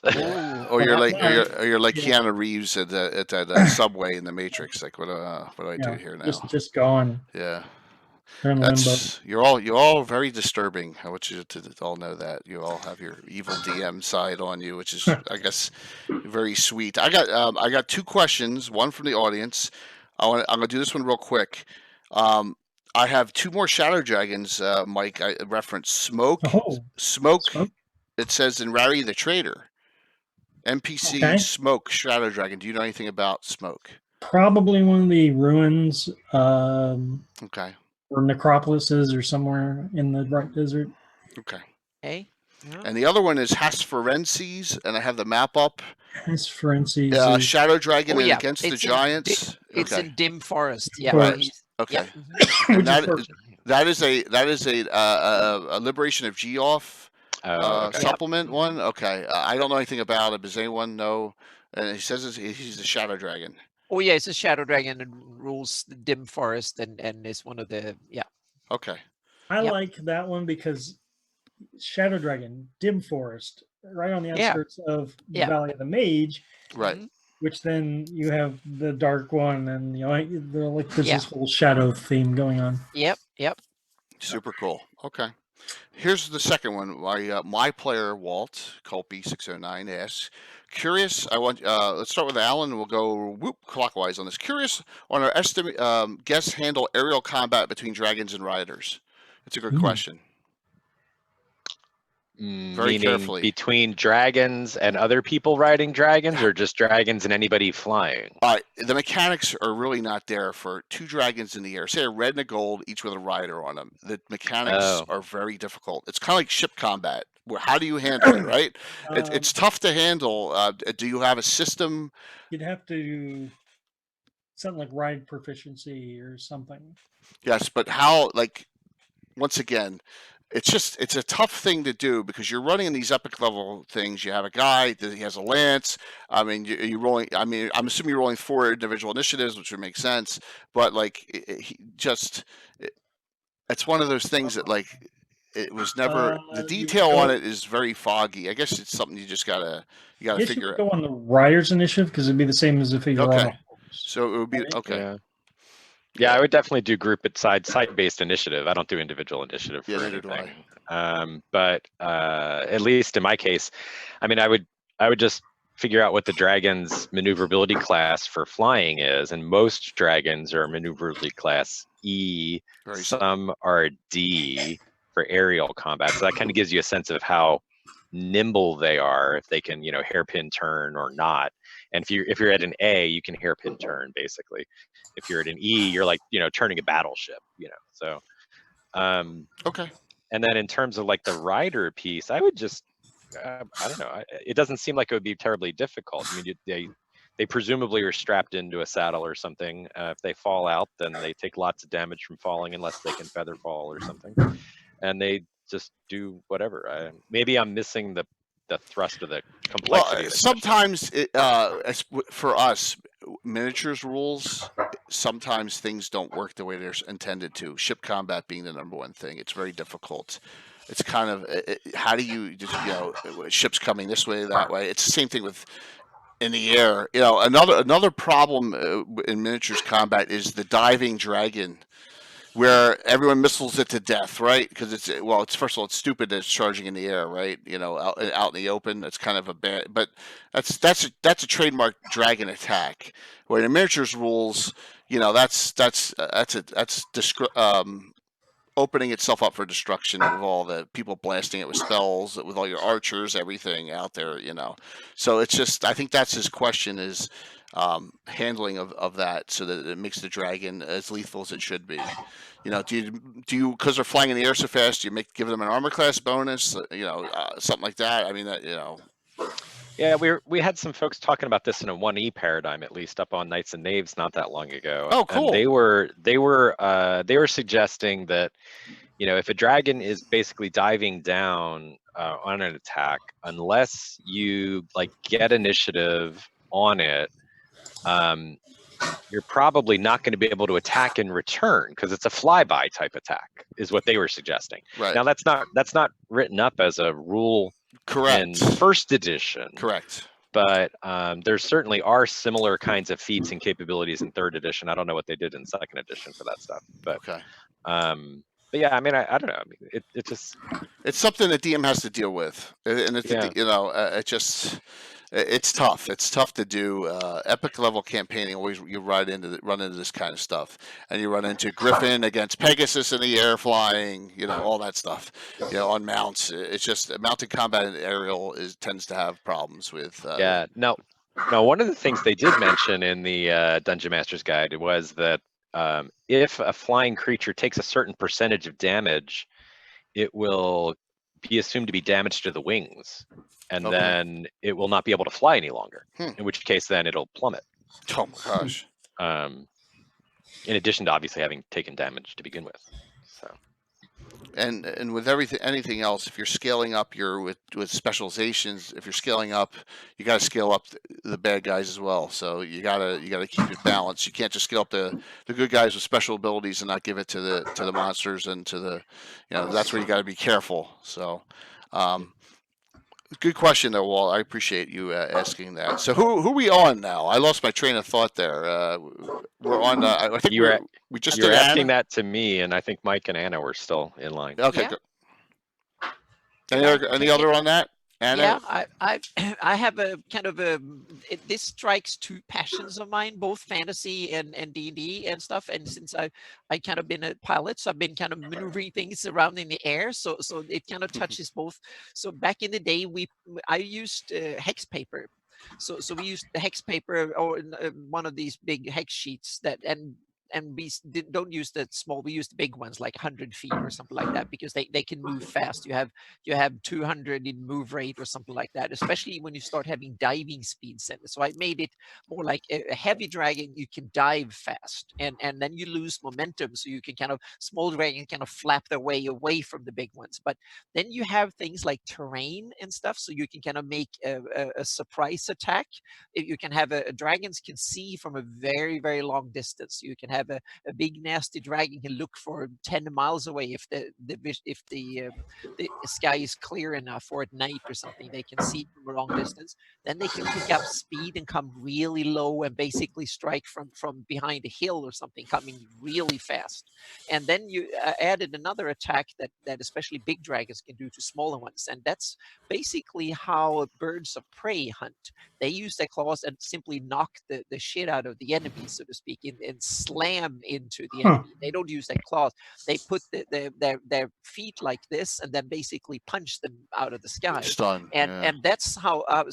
And Alan has another one. So a dragon in a dragon attack has basically three options. One, if they can, and the enemy, the opponent, where there's a giant eagle or a dragon or something, and they have the moment of surprise and they're big, they can simply knock them out of the sky literally, and using their body and their feet to knock them senseless. And the second one is to use claws and rip their wings apart. And thirdly is to use claws and start a normal fight, so to speak. And dragons fight with vicious just. But then the problem comes that then they get entangled and both will fall out of the sky. So you don't want to do that low. So my dragon attacks are usually a quick one in hit and hit and run, so to speak. So dragons usually attack by speeding up significantly. They use altitude and gain that for speed. So they have momentum. So they have movement speeds that are several hundred compared to So, maybe 300 or 400. So they so might it's like come an in ultimate charge, like exactly. triple, It's a okay, charge that is quadruple or whatever. so damn fast that if you're not aware of it, and they can do snatch attacks, or they can use simply a claw and just punch them. And imagine, so they will do enormous damage and will knock you out of for that fight. You will never be able to fight Cool. back. So those are the and I have used dragon riders, but for me it has been kind of useless. Seen it kind of useless to use weapons like lances, but put a wizard or a sorcerer on top of a dragon so they can cast spells on other opponents, whether opponents on the ground or other dragons.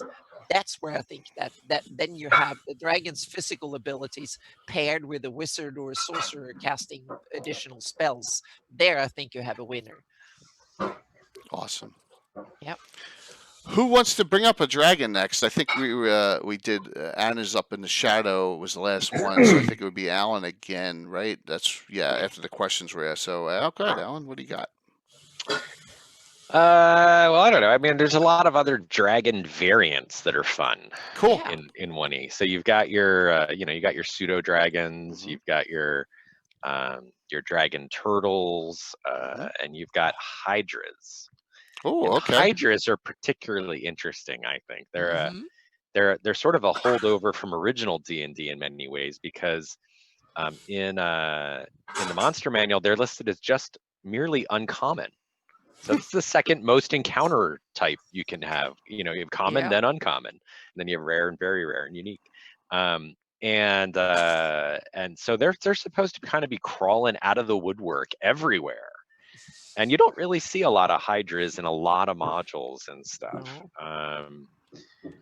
So we when we were working up an adventure a couple years ago to celebrate the anniversary of Osric, I included a hydra in the Hyqueus Vaults adventure. So there's a 5-headed hydra in there, which is for it's basically a third-ish level character module. So it's one of the boss monsters you can meet in there. What is the largest headed hydra you ever used? At least, let's see. I have an aquatic hydra in the Black Reservoir level, which is a 12 or 16-headed sea serpent hydra. It's a lot of heads. But I haven't really done a Linnarian hydra with one that big. They're usually smaller. And then I've had like a 12 or 14-headed pyro hydra in Castle Greyhawk too. So, oh my gosh! Yeah, they're really nasty. But are they true dragons? They kind of a dragon kin or? Yeah, so they're related cousins. Yeah? I don't know, something. They're like wyverns or wyverns and one of these kind of Yeah. Dragon turtles, we talked about them a little bit last week, but best treasure type in the game. Yeah, one of every table. One of every table. Where do you play? Do you place them mostly in a near Div? Where do you have them in your Greyhawk campaign? Where does everyone? We'll throw that one out there. I have 2 in Near Div that I put in my campaign that they have half the lake each, and because they're the best. They are the master highest predators in a way, so to speak, but they also very clumsy, which means that anything that is agile and fast can sneak away from them. So their main thing is that they hunt each other if they get a chance, but they're both big enough now. So, but if they have young ones, the other one will probably eat them.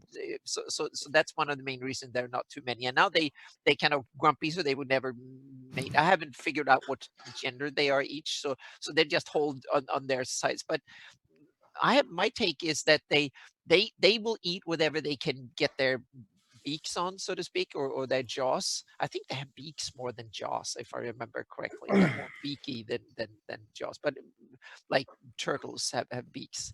But they eat, and I have it that they eat a lot of these kind of big scaly things with like giant crabs and crayfish and these kind of big things with claws and stuff. That's the natural food for them. So all these kind of big nasty things with claws that will, they are the natural prey for them because they're not fast enough. They have the big beaks; they can crush anything, and they also they're clumsy swimmers, so the things they can swim fast will get away from them.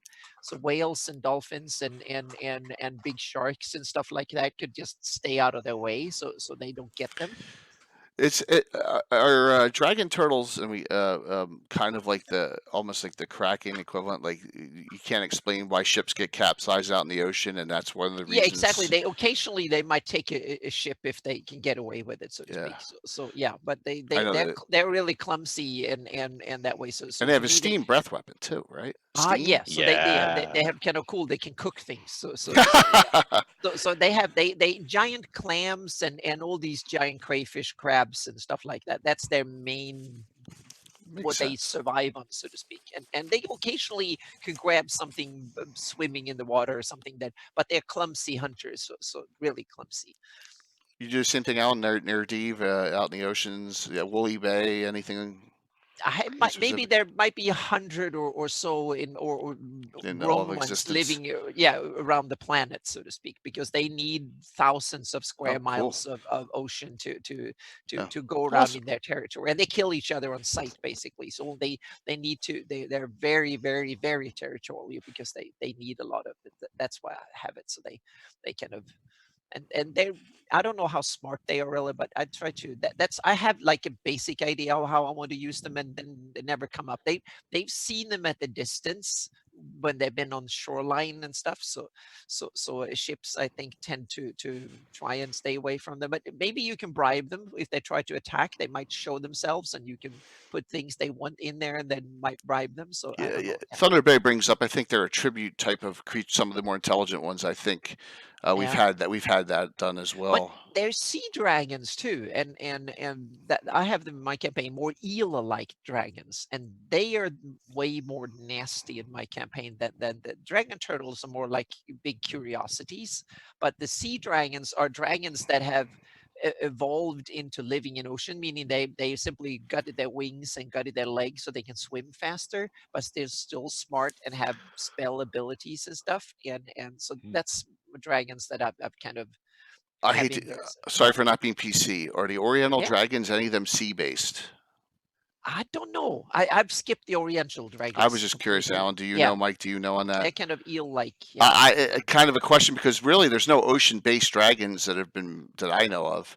It's mostly, Tenzer's got a aquatic dragon in the Gord novels. Okay. Okay. Wow. And there's an aquatic dragonelle in the minifigs line of Greyhawk miniatures too. Really? An aquatic? Yeah. Wow. Yeah. And in Pathfinder rules, there are also aquatic dragons. Can you and Mike explain? Well, everyone, can you explain the dragonelle? I know it's a riderless, it doesn't breathe, and it's out of the Slavers reference that I know of.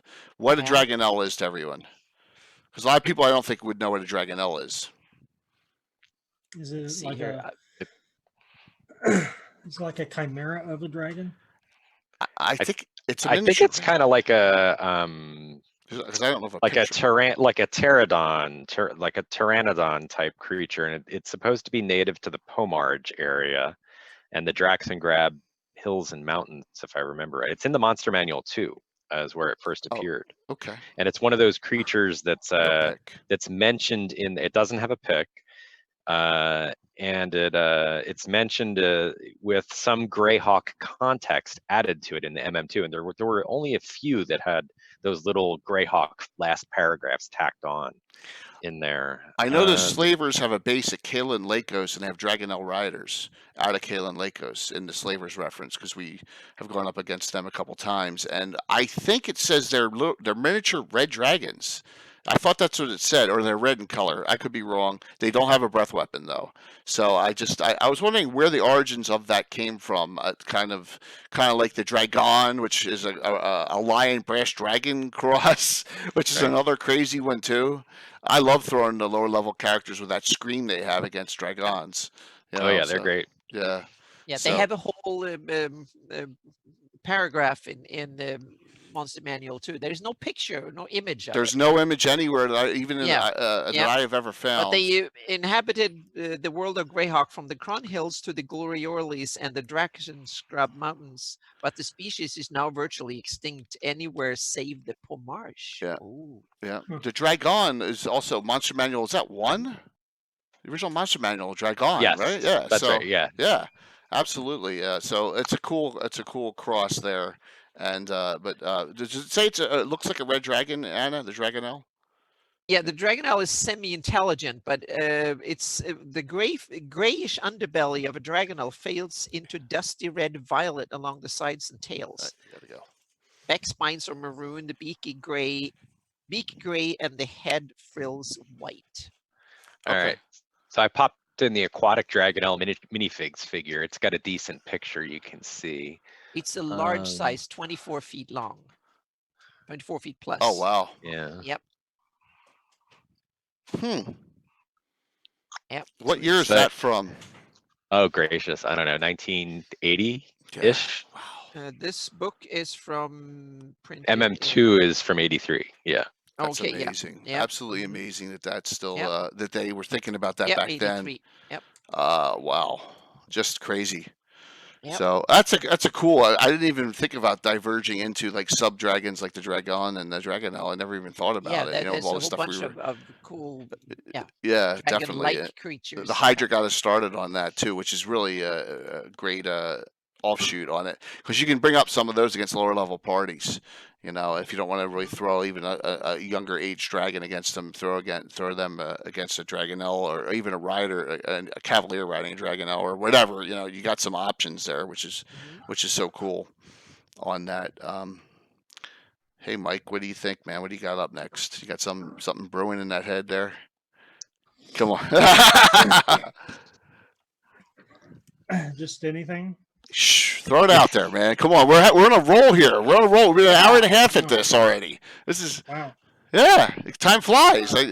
Absolutely. Well, Alan has the draconic sub thing down pat. I've been still trying to think of specific dragons That's good. in Greyhawk that I'm familiar with. There's one in. Anyone have Treasures of Greyhawk? Yes, I know who you're going with. I got the map up right now. Big red in that one. It's in the middle of nowhere. Mount Sessa, near there, in the Crystal Mists. Yeah. I have the map up. Will you explain that a little mini adventure, please? It's. I don't. All those adventures in Treasures of Greyhawk have different hook entries to them. I think this one was pretty straightforward. That you're looking for a specific item. I think it was like a relic or something. This dragon has it. It's a real high level mini adventure. You're just going in there, fight the dragon, and whatever minions are in there, get out. Dragon's name was Sulfacidius or something like that. Yes, Yep, perfect. Anna has it Spot on her map, and it's hard to see because as you blow it up, it kind of loses it. But it's in the Crystal Mist near the sea. In Crystal Mist on Anna's map is where it is. So it's. I don't think I've run that one. I gotta check my references, but and I've never really gave much thought to Ages of Dragons comparative, like we were talking about earlier. This dragon might actually be tougher than Brazmal. I don't know. Wait, is it a red? Yeah. Ooh, it's a red. Mm-hmm.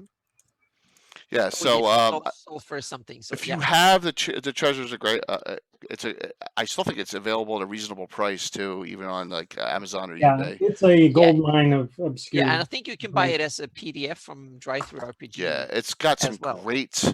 The one with the what's the cloak in there? That's in the Cairn Hills. I ran that one. That was like the special. What I like about this book is I can spot it on my bookshelf right away because it's blue. Yeah. Mm-hmm. Should have Harry asked me what our favorite. Anyone who uses Chinese Oriental dragons, what's your favorite? I haven't used that. Wow. I like. We talked about this last week. The H2 has the pan lung in it. That's the main one that I know of. I know one time I ran. What's the next to last large one? The big fat one. Oh my gosh. I used that one. Not this one. Not that one. think it's that one. That's the Celestial. I used the large one against a party once. Also, they have a equivalent of the Dragon Okay. Turtle, don't they? In a Chinese version as well. So yeah, there's some good ones. They're in are they in Fiend Folio or Monster Manual 2? They're in Fiend Folio. Yes. And if I remember right, they first appeared in Dwellers in the Forbidden City. Really? With the Yan Ti. Let me look. Yeah, the Pan Lung first shows up there. I did not know that. Wow. So it's not Yep. it's not U2. It's there. Is that Chinese dragon in the Salt Marsh 5e, or they take it out? I think they've taken it out. But, Okay, I'm just yes, Um, I've read through the book, I was but just I curious. can't remember any. But I might have missed that one. the Shadow Kareen. Yes, Grendelwolf. That's it. I ran that one 30 years ago. Oh. And I'd have to take a look at my log history to see what number it is. While someone else is talking, I will look that up and see what number adventure I ran that as. And it actually looks like the Pan Lung says for more information, see the Fiend Folio. So they had they'd incorporated that into Dwellers in the Forbidden City, so it didn't originate there. So I guess that's from the Fiend Folio first. Okay. That's I know. Wasn't Dwellers rewritten for third edition? Oh yeah, the Fiend Folio there's a third edition. No, version of Dwellers. it. Wasn't Dwellers? Oh, sorry. Yeah. Rerun for rewritten for third edition. I thought that was one of the That ones that they released to everyone. On the DM's Guild thing. Yes, Palace of the Silver Princess okay. was another one they did that. Yeah, with. they did a few. I don't think they did that one though. No. I think they. What's the one with the red cover with the frog on it? Kind of is. Gosh, what's? I thought that was. Yeah. All right. I'm going way back in memory on that. If that was one that they did, but so yeah, I'll use any kind of dragon to throw a curveball into someone. Absolutely. So definitely it's there's so many options that we talked about last week. There's I don't know. We should count them up. There's got to be 40 or 50 different dragon options you have, and there's no reason you can't make up your own. I mean, you can make up a color that. You can make a pink dragon if you want. You can make whatever you want. You know that's the cool thing. Oh, you know what we didn't talk about? And Alan, Anna, Mike. Do you guys know about the story about the steel Ahi and Rahab, the steel and the gray dragon that's in the Best of Dragon Volume 3? And then did anyone know that story? Let me get to the pictures of them, because it's kind of it's right in there, and it's kind of a cool story about two individual dragons. Let me put them. Oh yeah. Let's see. It should be right after here. Right there. There's Ahi, and Rahab's the next one. So I just was curious if any of you ever used them, or one's the steel dragon's the good aligned one. The gray dragon is the evil one. They come from the same egg. I thought it was a really nicely written story going back in the early 80s. So, but it's a cool one. I mean, I think it's right in Best Volume 3, so you can get it regularly up to take a look at that. So I'm checking on Karine real quick here. I included the gray dragon in my list of ones to use in my rules, but I never got around to changing them. And there's Rahab. Yeah, it looks evil, sneering, and stuff. So it's another cool one to take a look at. That's referenced in publication that you can utilize, and you can always say maybe it's a spawn of them, and just have that color too, gray and steel. So I ran Shadow Karine was adventure number 291. So we're looking at like almost 600 adventures ago. So just wanted to put that up there. All right, Anna, you're up next. Well, I have a couple of one thing that I haven't run, but I planned it. So I'm going to spill some beans for future adventures. And I'm going to go outside of the Flanaess because as a map maker, I'm looking 5 years in the future or something like that when I'm going to start mapping parts outside of the Flanaess. And one of the locations, if you take Worth as a planet, or Oith, however you pronounce it, so one of these cool locations is that I was thinking dragons, there's like rumors of where dragon goes to die and dragons graveyards and stuff. So that's, I had that inspiration for writing the rules of dragons sacrificing themselves to get the bones to nourish the next generation. So I was thinking, do dragons actually go to some places to do that? And my idea was that then you also use that dragons find out that treasure, diamonds and gold and stuff like that, can be used instead of dragon bones. So then I realized that there are areas where things like that happens naturally. So that might be how the dragons thousands of years ago figure out that that might be useful. So I realized that when they do nuclear experiments and detonated nuclear bombs out in the desert here, they create glass and other things. So meaning you have processes that create diamonds and gold and stuff like that. In a fantasy world, you might have even bigger results like that back in the day. So I'm going to have a location. I put it on my version of Earth. I haven't started in detail, where the good dragons actually have a place where they nest and create more of themselves, where they defend, where Bahamut hangs out. And that's it's actually an area that is in transition between the heavens, where Bahamut comes out, and Tiamat has the mountain next to it, so to speak. So they kind of they have an area where they have like a dead zone in between, and they will fight each other coming over, and that's part of Earth. And there's like diamonds and golds and stuff, and they collect it, and it's there. So there is an enormous amount of treasure piled up in areas if you want to go and grab it. But there will be dragons from both kinds trying to they'll be fighting over it, so to speak, for many generations. And so I want to make this kind of a geographically interesting, because they kind of build it with dragon magic and all stuff. So it's kind of a really cool locations, and they also hire mercenaries and others to fight for their side, so to speak. So if you're a paladin and you want some extra super challenge, then you might go there and fight some evil dragons and stuff. So that's one of these kind of, I looked at it when I had the Council of Worms, and I wanted to have more of a land-based location that was kind of my version and my take of it, so to speak. So that was one of these kind of supercharged dragon areas that I wanted to have on my map, that because it's the continent of Warwick is so enormous and huge that I wanted to have cool locations and stand out. And there is also a bunch of desert in the inland, because we're so far away from oceans that there is desert. So I was thinking there is like a cool locations, and once you go up high, you get other climates and stuff. That's why they have opposite mountains that they have kind of hunkered down on, and one of them, of course, is a volcano, and then you have the desert in between, that is kind of a dead man's land in between them. So that's one of these locations that I'm kind of working on the background and detailing a little bit. Cool. Yeah, so that's something I want to both do the maps of and illustrate and do some writing of in the future. So so now I spilled one of my secret. No, it's a great storyline. That's fun. Definitely.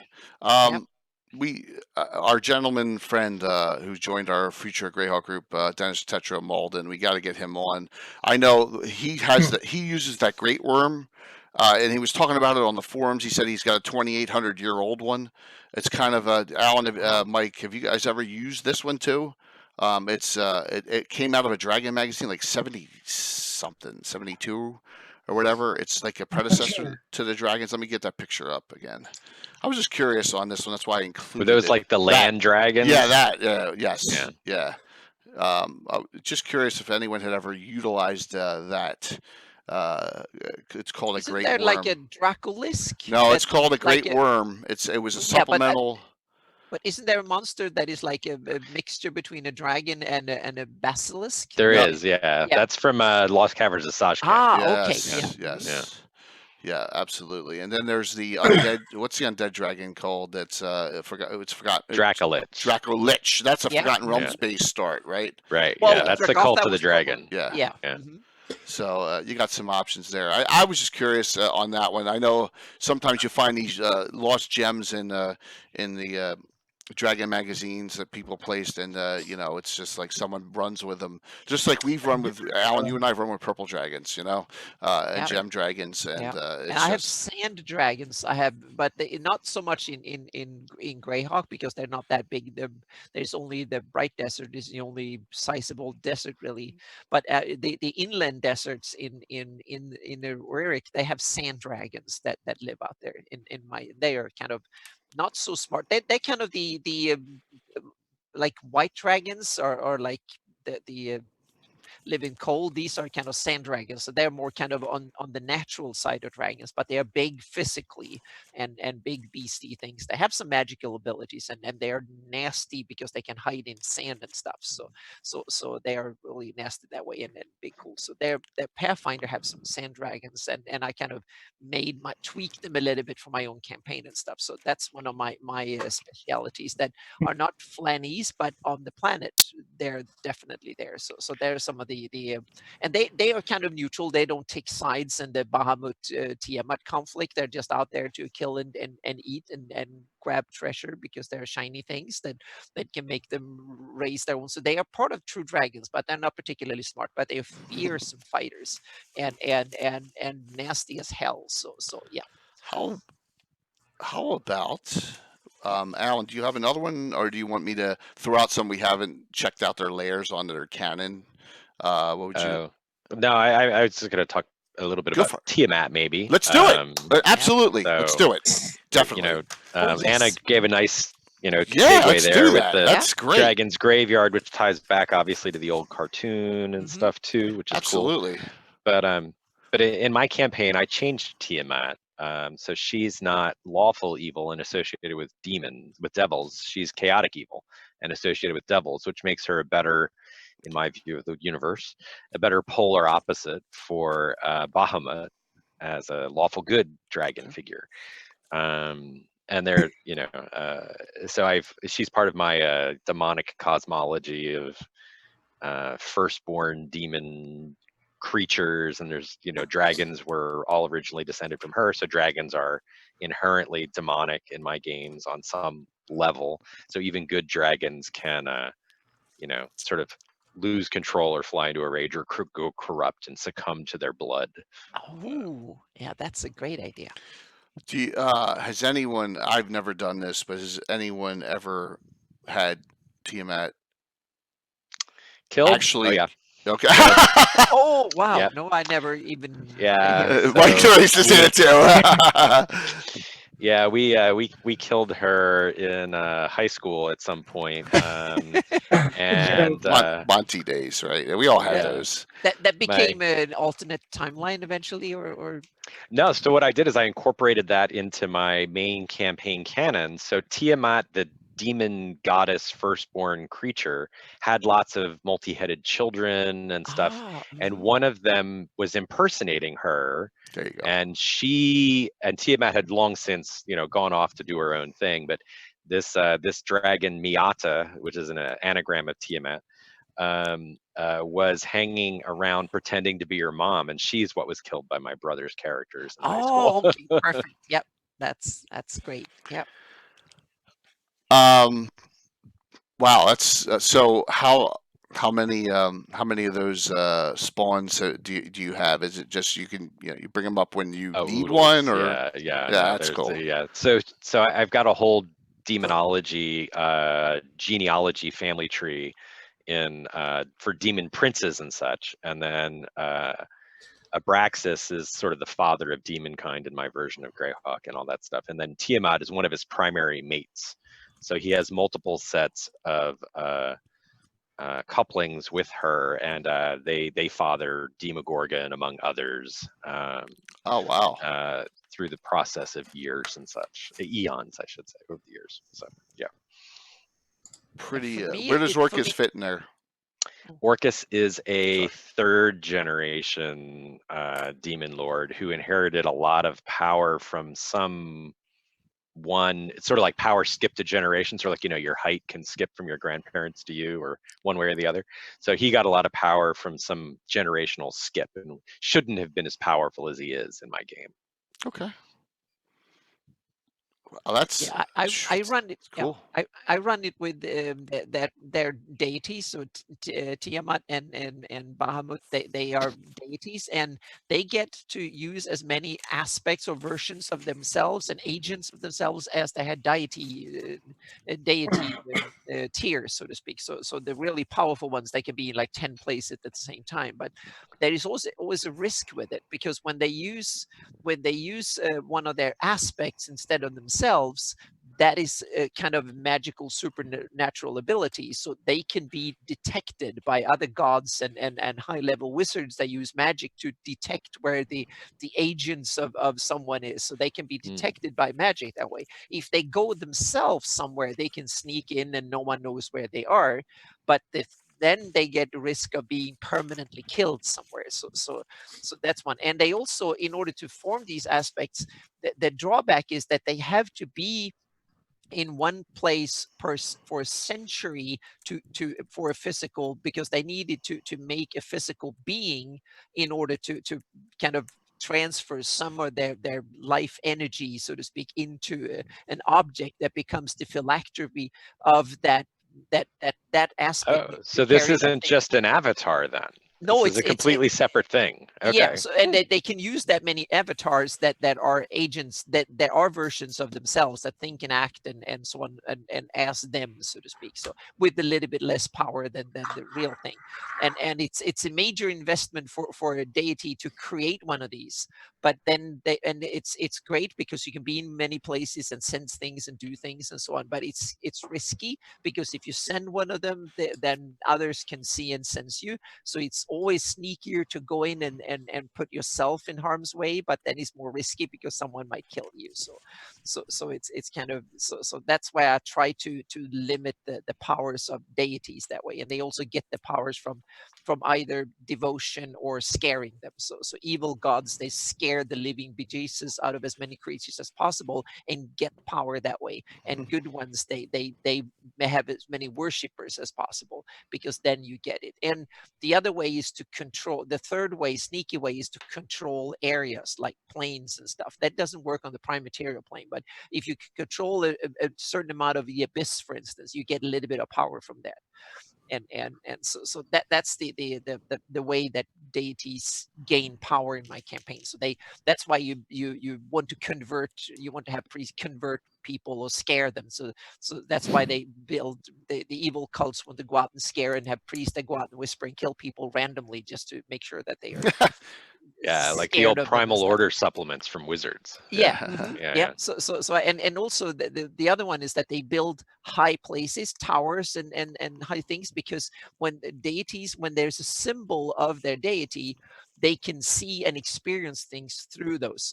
So that's why you have a temple. It's a way for a deity to not only influence, but they can actually see and visualize it. So that's why temples have high towers or built high up, because they can see anywhere within the vicinity. So that's why wizards that are really high level can use that too, and deities and stuff. So I try to make, there is a reason why they built these high towers and magnificent temples and stuff, because it gives them real influence in the world. Cool. Yep. Super cool. So Mike, how did your guys kill Tiamat? Tiamat just, has 128 hit points. I just looked it up. They probably just, It's not that much. brawl, yeah, not in the old days. Yep. Just a brawl. The good old fashioned Monty Hall when you're in high school brawl. It's amazing how you evolve over time. How the campaign, you're like, it's not just about killing monsters anymore. It's about developing, your entire the world and having much more interaction with what's going on, and that just makes it much more makes it much more enjoyable. So I was going to say, in these and Demigods, they maxed out at 400 hit points.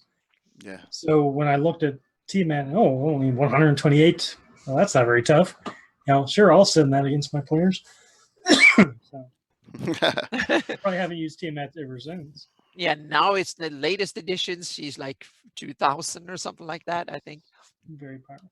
Yeah, Yeah, it it's makes like much more sense. crazy. Yeah, that's inflating, but the powers of dragons, and now they do more and more damage in the latest editions. The bigger they are, the more punch they have in their physical attacks too. So, real quick, I know we're getting close on time here. The orbs of the orbs of Oh, dragonkind. yes, exactly. Please, Mike and Alan. Yes. Yep. Whoever talk about Alan and Mike talk about the whole theory behind the orb space. There's one for each age, obviously, of a dragon, 8 of them. What your thoughts are on those? You wanna? Alan's so- going to get a reference. Yeah. So there's this group called the Fiery Kings back in the Seoul Empire days, and it was a group of red dragons that were literally sending, they were kings. They were sending other, evil creatures to attack the empire, and they had enough of that crap. And I guess they built the orbs from that. But to make the orbs, I think they had to capture dragons to Yeah, I make think the soul of the artifacts. dragon or the essence of the dragon is in each orb, I think. And the Fiery Kings were, like, also, which we discussed earlier, they are highly good at magic, which kind of perturb the mages of power. So, here's, they're not just dragons, but they're also are equals in magic. And it said that the Fiery Kings made themselves into shadow dragons. So they're the originators. Okay. So whatever happened after that, then they must have split from there. They became an invasive species, so to speak. They spread around. Yeah. But I would be willing to think that it's so far, ago that none of those Fiery Kings are still alive. They really all slain or migrated, turned into shadow dragons, had offspring. Now, the idea of these guys being created shadow dragons is very interesting, Mike, because what it suggests to me is that maybe those guys, and I haven't read this article in eons, but it makes me think of the process of becoming a shade. So what if they were shade dragons instead of shadow dragons? Okay. Yeah. Which would be interesting. And then they could still be around. Yeah, that's true. And then maybe their offspring after generations evolved into they're not the shadow dragons, but originally they were red shade dragons, so to speak. Yeah. Yep, that's very interesting. It's awesome. Yep. I know one thing that you really don't want to mess around with these orbs because they're all inherently evil, and some of the powers of them are really sickening. And the Roger Moore article really puts that out there. And so I had to What version of what issue of Dragon are there? Number 230 in June of 1996. Yes. 30. Thank you. Yeah, June 1996, right when I got married, right then and there. So all those years ago. Yep. We used the orb of the elder worm and this ancient ruins that was placed on the Cairn Hills. There was a white dragon and a red dragon. This was our fundraiser event last March. We talked about this last week. Glaciadrian and Zazerth were the two, and a Miracle the Chaotic, who Tim's scared to death of, comes. And when I found out the reference in the Paladin in Hell reference, where he's a wild mage, I'm like, oh my god, this is even better, because no one's gonna know about it. So he had at the end of our fight, he got a hold of the Orb of the Elder Worm, and the abilities of this. That's like the 7th one. They're pretty disturbing what you have to do to keep them, and it just takes you over. But being chaotic evil, he didn't care. But just finger of death power, outright slaying of dragons with no save. It's really sick. Some of the abilities of these orbs, and just goes to show you that sometimes there's certain things that are not meant to be messed with. So that was the only time I've ever used an orb. Was that? Have any of you ever utilized an orb in any of your games?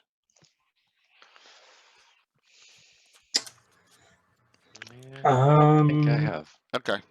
Oh, I haven't yet. Yes. Let's hear it. Yeah. Absolutely. That evil grin was kind of yes. No, I don't even know why I got on this track. I think I was watching Dragon Ball Z back then. And so the idea crossed my mind of having them, you're always sending players off to get artifacts on quests, right? So it's like, oh, I'll have them, round up a couple, dragon orbs. And then I thought, okay, now they have the dragon orbs. Now they're going to be able to control dragons, right? I don't want them to have dragons. So I had to, much like the cartoon, I had to pretty much let them exchange those orbs in for wishes. Okay. To bring back dead characters and whatnot. So that's the gist of it. Well, there's nothing wrong with that. Cool. We all have our moments where we go, I gave this out and I really shouldn't have. I mean, I can name 6 magic items: Helms of Brilliance. What's the Robe of Eyes? Oh, I hate Robes of Eyes, man. Oh my god, I hate them. I can't get flare. They're one of my favorite items. On evil people, but once oh man. There's a couple, there's always stuff out there you just don't want to, and that's why I love the spell, and Tim especially. The Mordenkainen's Destruction spell was like a godsend for us, So, but I'm getting off on a tangent here. So, guys, I know we're probably running a couple minutes late. If everyone's just like 5 to 10 minutes, because I want to give everyone. What do you guys want to? I mean, we didn't even scratch the surface. Probably there's so many other things out there, which is so cool. We can always reevaluate, come back to this discussion at a future point. So, what do you guys think about in closing about what your direction is with dragons? Any other things you want to bring up? Go ahead, Anna. We'll go around circle. I think it was awesome with these 2 episodes. I think it forced me to start thinking more about and put together more of my thoughts, and that was kind of notes here and there and everywhere. So this has been fantastic for me, and thank you so much, everyone. Yeah, you guys are great. I always take notes when we chat. This is so much fun. I've learned a ton here, and got a couple of new layers to put on the map and stuff. So this is fantastic. Yeah. Excellent. And Alan, I'm glad to see you taking notes, and that we can some people can provide you with information just as well as you did with us. And the Gorkai thing and that reference, that is such a fantastic thing. I'm so happy about that, because I've been trying to throw in an old adventure here and there. And when we do our announcements for what's coming up, I'll explain one to you, is that I think all 3 of you will get a kick out of. So, Mike, what do you think about the to surmise things going on with this discussion? I'm always surprised, because I know we've done dragons recently, me and Anna, and you never run out of stuff to talk about. Yeah, which is the great thing. Yeah, I know I've talked about the same dragons, but maybe different stuff about the same dragons. Yeah. But one thing I want to bring up was I recently did a article on my blog. I introduced a dragon. I thought Hull doesn't have any dragons of note everywhere else. Oh, okay. All right. Yeah. So I had seeded actually a dragon myth a long time ago, and for an Orth Journal article I did, and I finally got around to doing a write-up on this. Not a write-up on the dragon, but on the story of this whole deal, which you can check out right there. Awesome. It's the dragon's name is Fuskarlan, and it's a blue dragon who is the quick. And it's the twist on it is it's a mated pair. There's 2 dragons, and the ruler of all thinks they have 1 dragon problem. So they go there to deal with it, and it turns out it's 2 dragons. That is devious. Awesome. Awesome. Ull's not that far away, Mike, from the Yaddle Mountains. Maybe the blue dragon in there is related to your guys. Entirely possible, yes. And the other dragon that's in this story was actually created by a member of Cannon Fire, Razgon. Okay. So I took something from his article and I kind of built upon it. It's super cool, man. And Yep. just to see, I love your creativity. It's just, I mean, you breathe unbelievable life into that area, and just Oh yeah, it's it's fantastic. fantastic. Yep. And your blog every time. I mean, you just had a recent one too. I was like, oh, this is awesome. I got another one coming up here pretty soon. It involves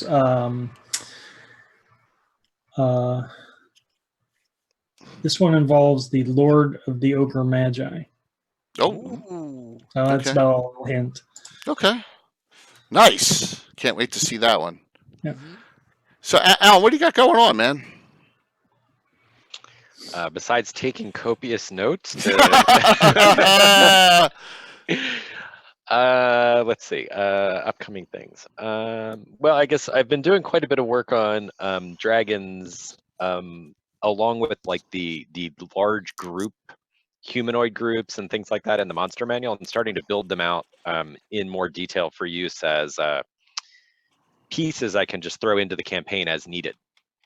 So you'll encounter a group of gnolls. Are they in lair? Are they not in lair? Are they above ground with slaves? Are they underground with hyenas? All those little variations of things. And I've been starting to build all that stuff out into a series of pieces and such. But one of the interesting things with dragons is if you meet dragons, you can get 3 or 4 dragons together in the wilderness. And if they're not in lair, it's a group of young adult dragons running around, stirring up trouble. Oh, awesome. Yep. So it's like 3 or 4 of them just running around trying to go find trouble, stir up, and dig up loot, presumably. So it's just one of those little random rules that are so fun. So I've been doing a lot of stuff because I'm starting a new campaign in Wichita, and it's for people who are new to Greyhawk or new to first edition or both. And so I've been going through and kind of building a lot of material up for that. And I'll probably get to run multiple concurrent groups, I think. Wow. Wow. That's How many players? There's, I think, 18 people outside of our core player group who've answered the survey so far. That is in-person playing. Yes. That is the way to do it. Awesome. So I've been doing a lot with that. Well, if you want to stream it, come talk to me about it. No. No. What? Yeah. Yes. Yeah. Just sometimes it's playing is just enjoy yourself. That's what I gotta say. That is. So what's cool is you're gonna have those groups interacting kind of on the fringes. Yeah. That's always wonderful. So they'll talk. There may be an NPC that's talked to a previous group that's talking to this group, and that's what breathes the life in the campaign. Absolutely. Yeah. That's perfect. I wish it all. When does it start? I kicked it off last weekend at TsunamiCon. So I ran 2 groups to sort of start off the process. They made up first level characters and ran around in my version of Castle Greyhawk. And I don't know if they want to play Castle Greyhawk in the long term. It was a fine way to start. So we'll see where things go. I wish you all the best of luck on that. Now, I'm one more time. I'm assuming you are not hitting Philly and PAX Unplugged in December, correct? I have not completely ruled it out yet. Okay. Okay. Yes. I just haven't made any final decision on it yet. Okay. But if I'm coming in, I can do it on miles, so it won't be like a last minute fare is manageable then. So. Well, let me know because I'm DMing Friday morning and Saturday morning. So okay. Yep, levels 3 to 5 Friday morning and levels 7 to 9 Saturday morning. So and I'll have P-rating characters and all. So let me know. That'll be awesome. Yeah, we can have a get together. That will be. So we will. We're going to do that. Absolutely. Pre-Gary Con get together. Yeah. Exactly. Yep. Definitely. With my guys will be there too. Some of them will be with me. Walt will be with me both of the days. Bill will be with me on Friday as well. So plus we'll have people from the Greyhawk Online server Discord there. I'm sorry. Probably Christoph will be there because he lives not far, and also from the South Jersey Discord, there's a lot of people that we can meet too. Plus all the other people that we've come across. It's gonna be. I can't wait for it. It sounds like a blast. Yeah, definitely. Awesome. All right, Anna. What do you got? I have Gamehole Con in a few days. I'm leaving for Madison, Wisconsin in Wednesday. So next. Now, is this your first time there, Anna? Yep. Cool. Okay, I would love to hear what you think of it because been on my list and just haven't Yeah. made So time. so it seems like an awesome convention, and Alex Kammer, that is one of the owners of and runners, so he invited me as a guest this year, so I couldn't say no to this. And me and Alyssa Faden will have a seminar on Thursday at between 1 and 2, or maybe 1 and 3. We'll see how long it will be. So we will talk maps and stuff. So I'm trying to get a few new cool things ready to show that I haven't showed to anyone, not even my patrons yet. So, but my patrons will get a look at it that day too, or during the con. I will post it on my patrons and stuff, and it will come for everyone eventually. But I have some new cool kind of parallel features and new features on the 576 maps that I haven't shown yet. So that's coming, and some other cool things in the making that will be part of the seminar, and then will come out on my blogs and stuff later on. So yeah. So I'm working real hard, and been working real hard to try and get it done enough that it will be able to show it. So that's coming out, and I there will be a whole bunch of gaming friends and stuff that I will have a chance to meet at Gamehole Con. So I'm really looking forward Carlos to this. is going as well, correct? Yes, Carlos, exactly. if you're still on, Carlos will be there as well, which is cool. Yep. And then you'll probably be on before this again, but what are your plans at PAX Unplugged? At PAX Unplugged, well, I will be working in the Sirenscape booth, but I hope to come over and see your basement. Yeah, I know that sounds creepy to say, but Alan's already seen it. Yes, so people who've seen you, they know exactly. Yeah, I want to see the where the magic happens, so to speak. Yeah, we're hoping to have a Thursday night game pre-PAX Unplugged. Yeah, that will be so much fun to do that, and then get a chance to hang out with you and your gamer friends, and I have a bunch of other friends that will come. Beautiful. And if you party want of it. Yep. And the same thing, if you're at Gamehole Con, I will probably hang out at the Kobold booth quite a bit too at Gamehole Con, because they have a booth there, and I have some projects for Kobold Press that are in the making. They're not announced yet, so I can't say anything, but we'll see if Wolfgang is there, and he might spill some beans. We'll see. Yep. Okay. Yep. Fantastic. So real quick, I like to do odes to adventures, and the one I ran Thursday night, Repercussions in Harvey, I threw a complete curveball, and I had our arch nemesis PC everyone hates, Michael Baton, Mark's character, hired a group of adventurers, reckless indifference, while our neutrals to go to the Rock. It's an isle. It's a little in the shoals of the bottom of Woolly Bay where all the shipwrecks are. They had to go to a slaver base. It was all a curveball. So on their way, they hit a perfect storm, a hurricane. It's our equivalent of Category 5. The ship is destroyed, and they end up on this island. The stars look different, and they don't know where they are. And it was my ode to Isle of the Ape. So they're stuck on this island. Now they got to figure out how to get. They don't have a ship. They got to figure out how to get off. So it's now called the Mystery Isle of the Ape. Escape from the Isle of the Ape. So we'll see what happens on when we're playing Wednesday night instead of Thursday because of Halloween. I'll be dressed up in my Templar costume. My son will be dressed as a Viking. So it'll be cool. We'll have fun on Halloween. And then next, Mark's off this week. They're on every other. Next Sunday. And the irony is it's number 69, Gabbin. If my guys can be mature about it, which I don't know after what happened on Thursday with the discussion on this, but I wanted to do, and this ties in with what you're doing with multiple groups, Alan. I wanted to touch a topic which you really have to have a campaign for this. It's relationships in a campaign, like how characters get, I'm not talking about anything sexual. I'm talking about how you get generational characters, how characters end up with each other, or there's personal fights, or we've had breakups, we've had all sorts of things. I thought that would be a good topic to discuss, especially with us with 19 adventuring groups and all the Night Order. If you look at all the other knighthoods and all the, because we have a lot of characters that their children are adventuring now because of the campaign going into its 40th years, so I thought that would be a neat topic too. We'll see. I had our guys. It's a fun idea. Yeah, I mean, it gets kind of more like a Pendragon style approach to the campaign, and it gives a meaning to the the social interaction that the characters place as they rise up in society, achieve name level, all that good stuff.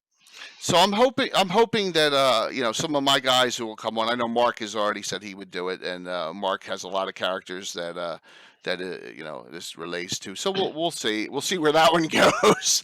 It won't be as much. It'll be more it's a theoretical discussion to help other DMs with how you take your campaign and you grow it so that it feels like it's alive. And that's the key. And Alan, I mean, with 18 players and a multitude of your main group and all starting up with new characters, my gosh, man, you're gonna that world is just, and it's all Greyhawk based, I'm assuming, right? Oh yeah. Oh yeah. man, that's just like, that's gold, having that. I can't. I'm excited. Yeah, definitely. I haven't run concurrent players since college, concurrent groups since college, really. So. Yeah, you could actually have different groups if you're starting from 576. I don't know what your date you're starting. You could have different groups foraying into the Temple of Elemental Evil, all different sorts of things. Oh man, that's so cool, and that's kind of where relationships come in. Kind of breathes life into a campaign. So hopefully this one won't be a complete bomb next Sunday. We'll see. And I'm working on a couple special guests as well for the next couple ones after that. So that's what's going on with me, and I'm prepping for PAX Unplugged and all my stuff. Are we all at the same spot with Gary Con? We're all pending on our scheduling. We all got approved on our submissions, and we're pending on dates. Is that correct? Yep. Okay.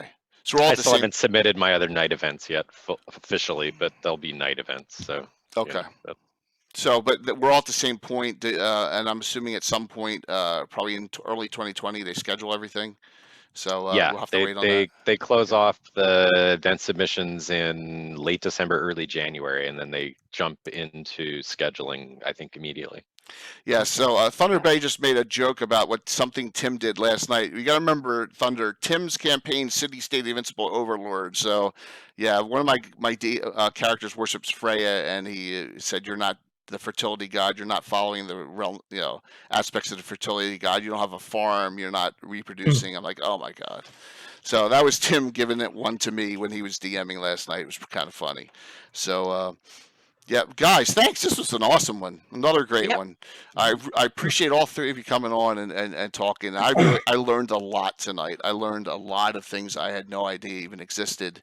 And, being secluded for so long, there's a lot of things that I wish, I'd known earlier. But this is great. It gives me some great information. I think we all probably got new information from each other sharing it. Lots of You guys are so inspiring. I mean, just this article about, Roger Moore's orbs is where the shadow dragons come from, and then maybe they're shade dragon. I mean, it's just all sorts of really great stuff that comes from talking with you guys about this stuff. So thank you. Same. Yep. I totally concur. Yep. Well, we'll try and get another good topic up. I've always thought that there's certain creatures that really need an in-depth discussion. We've been on creatures for a little while, and my one is like beholders. Really need a discussion at some point, I think, because Beholder's like almost a unique D&D. It's iconic. It's like iconic D&D monster, and some of the other creatures we could have like a specialty creatures discussion. There's some awesome things out there. I don't even know where the creation of them came from. I mean, everyone said Beauty's in the Hide of the Beholder, for example, but I don't know. Someone just that's Gary wanted to scare his players. It was inspired from Terry Kuntz, a short story, apparently. Really? See, wow. Yeah. See, you know this stuff. Yeah. Yep. Oh man. So I mean, we could go all night on those. I mean, and I think that would be another great discussion topic. So we'll look. I mean, obviously, there's some. The holidays are coming, so we'll probably have a couple less Gabbins. But I think we want to keep this rolling. So guys, thanks. I'm gonna hit the. Let's see which one I got here. We'll go back to our just normal NBA one. Thank you all. I'll see you all soon, and we'll be on Wednesday night, not Thursday this week, guys. Wednesday night, normal time, 7:30 p.m. EDT. See you all. Have a good one. Thanks. Bye bye. We can still chat. So. Yep. Alan, I'm sorry. You should have had a VIP diamond from the beginning. I missed that, so I added you on that. So. Oh, I don't even know what that means. So you have a little purple diamond in the chat. Yeah, you need to have that. You don't speak Twitch. You're like me. I don't speak Twitch either. So yeah. Well, guys, I'm gonna eject. I need some cough medicine. Mike, thanks for hanging in there, man. And thanks, really Mike. Good times. Yeah. So Bye. Talk to you guys later. Yep. So that was great. Yep. That was so much fun. Thank you, Alan. This was. Yes, I really appreciate you coming on. That was yeah. Oh yeah, I had a blast. Yeah, me too. we're going to. So if you can get out here. Yeah, I was let me just know. chatting with my mom earlier before her phone died or my phone died or something happened. But I've got enough miles to get out for the con, and I do need to still burn some vacation time. But It sounds like you have to go. Yeah. You can't Yeah, miss it. Yeah. and so I just have to kind of work through stuff. My wife's mom is pretty sick right now, so she's getting a little better, but it, sort of, I just don't know whether I'll be able to get away or not. Essentially. And that's understandable. Yeah. Well, we still need to get the Philly Old School Gamer Group together. I know we had that nice night out where we all just sat and chatted. That was so cool, just chatting. We got to get a game. Oh yeah, we totally. need to get it. We need to even if it's something quick shot. I'd love to throw you all something on my table. So all right, guys. You should schedule soon. something on one of your one-shot nights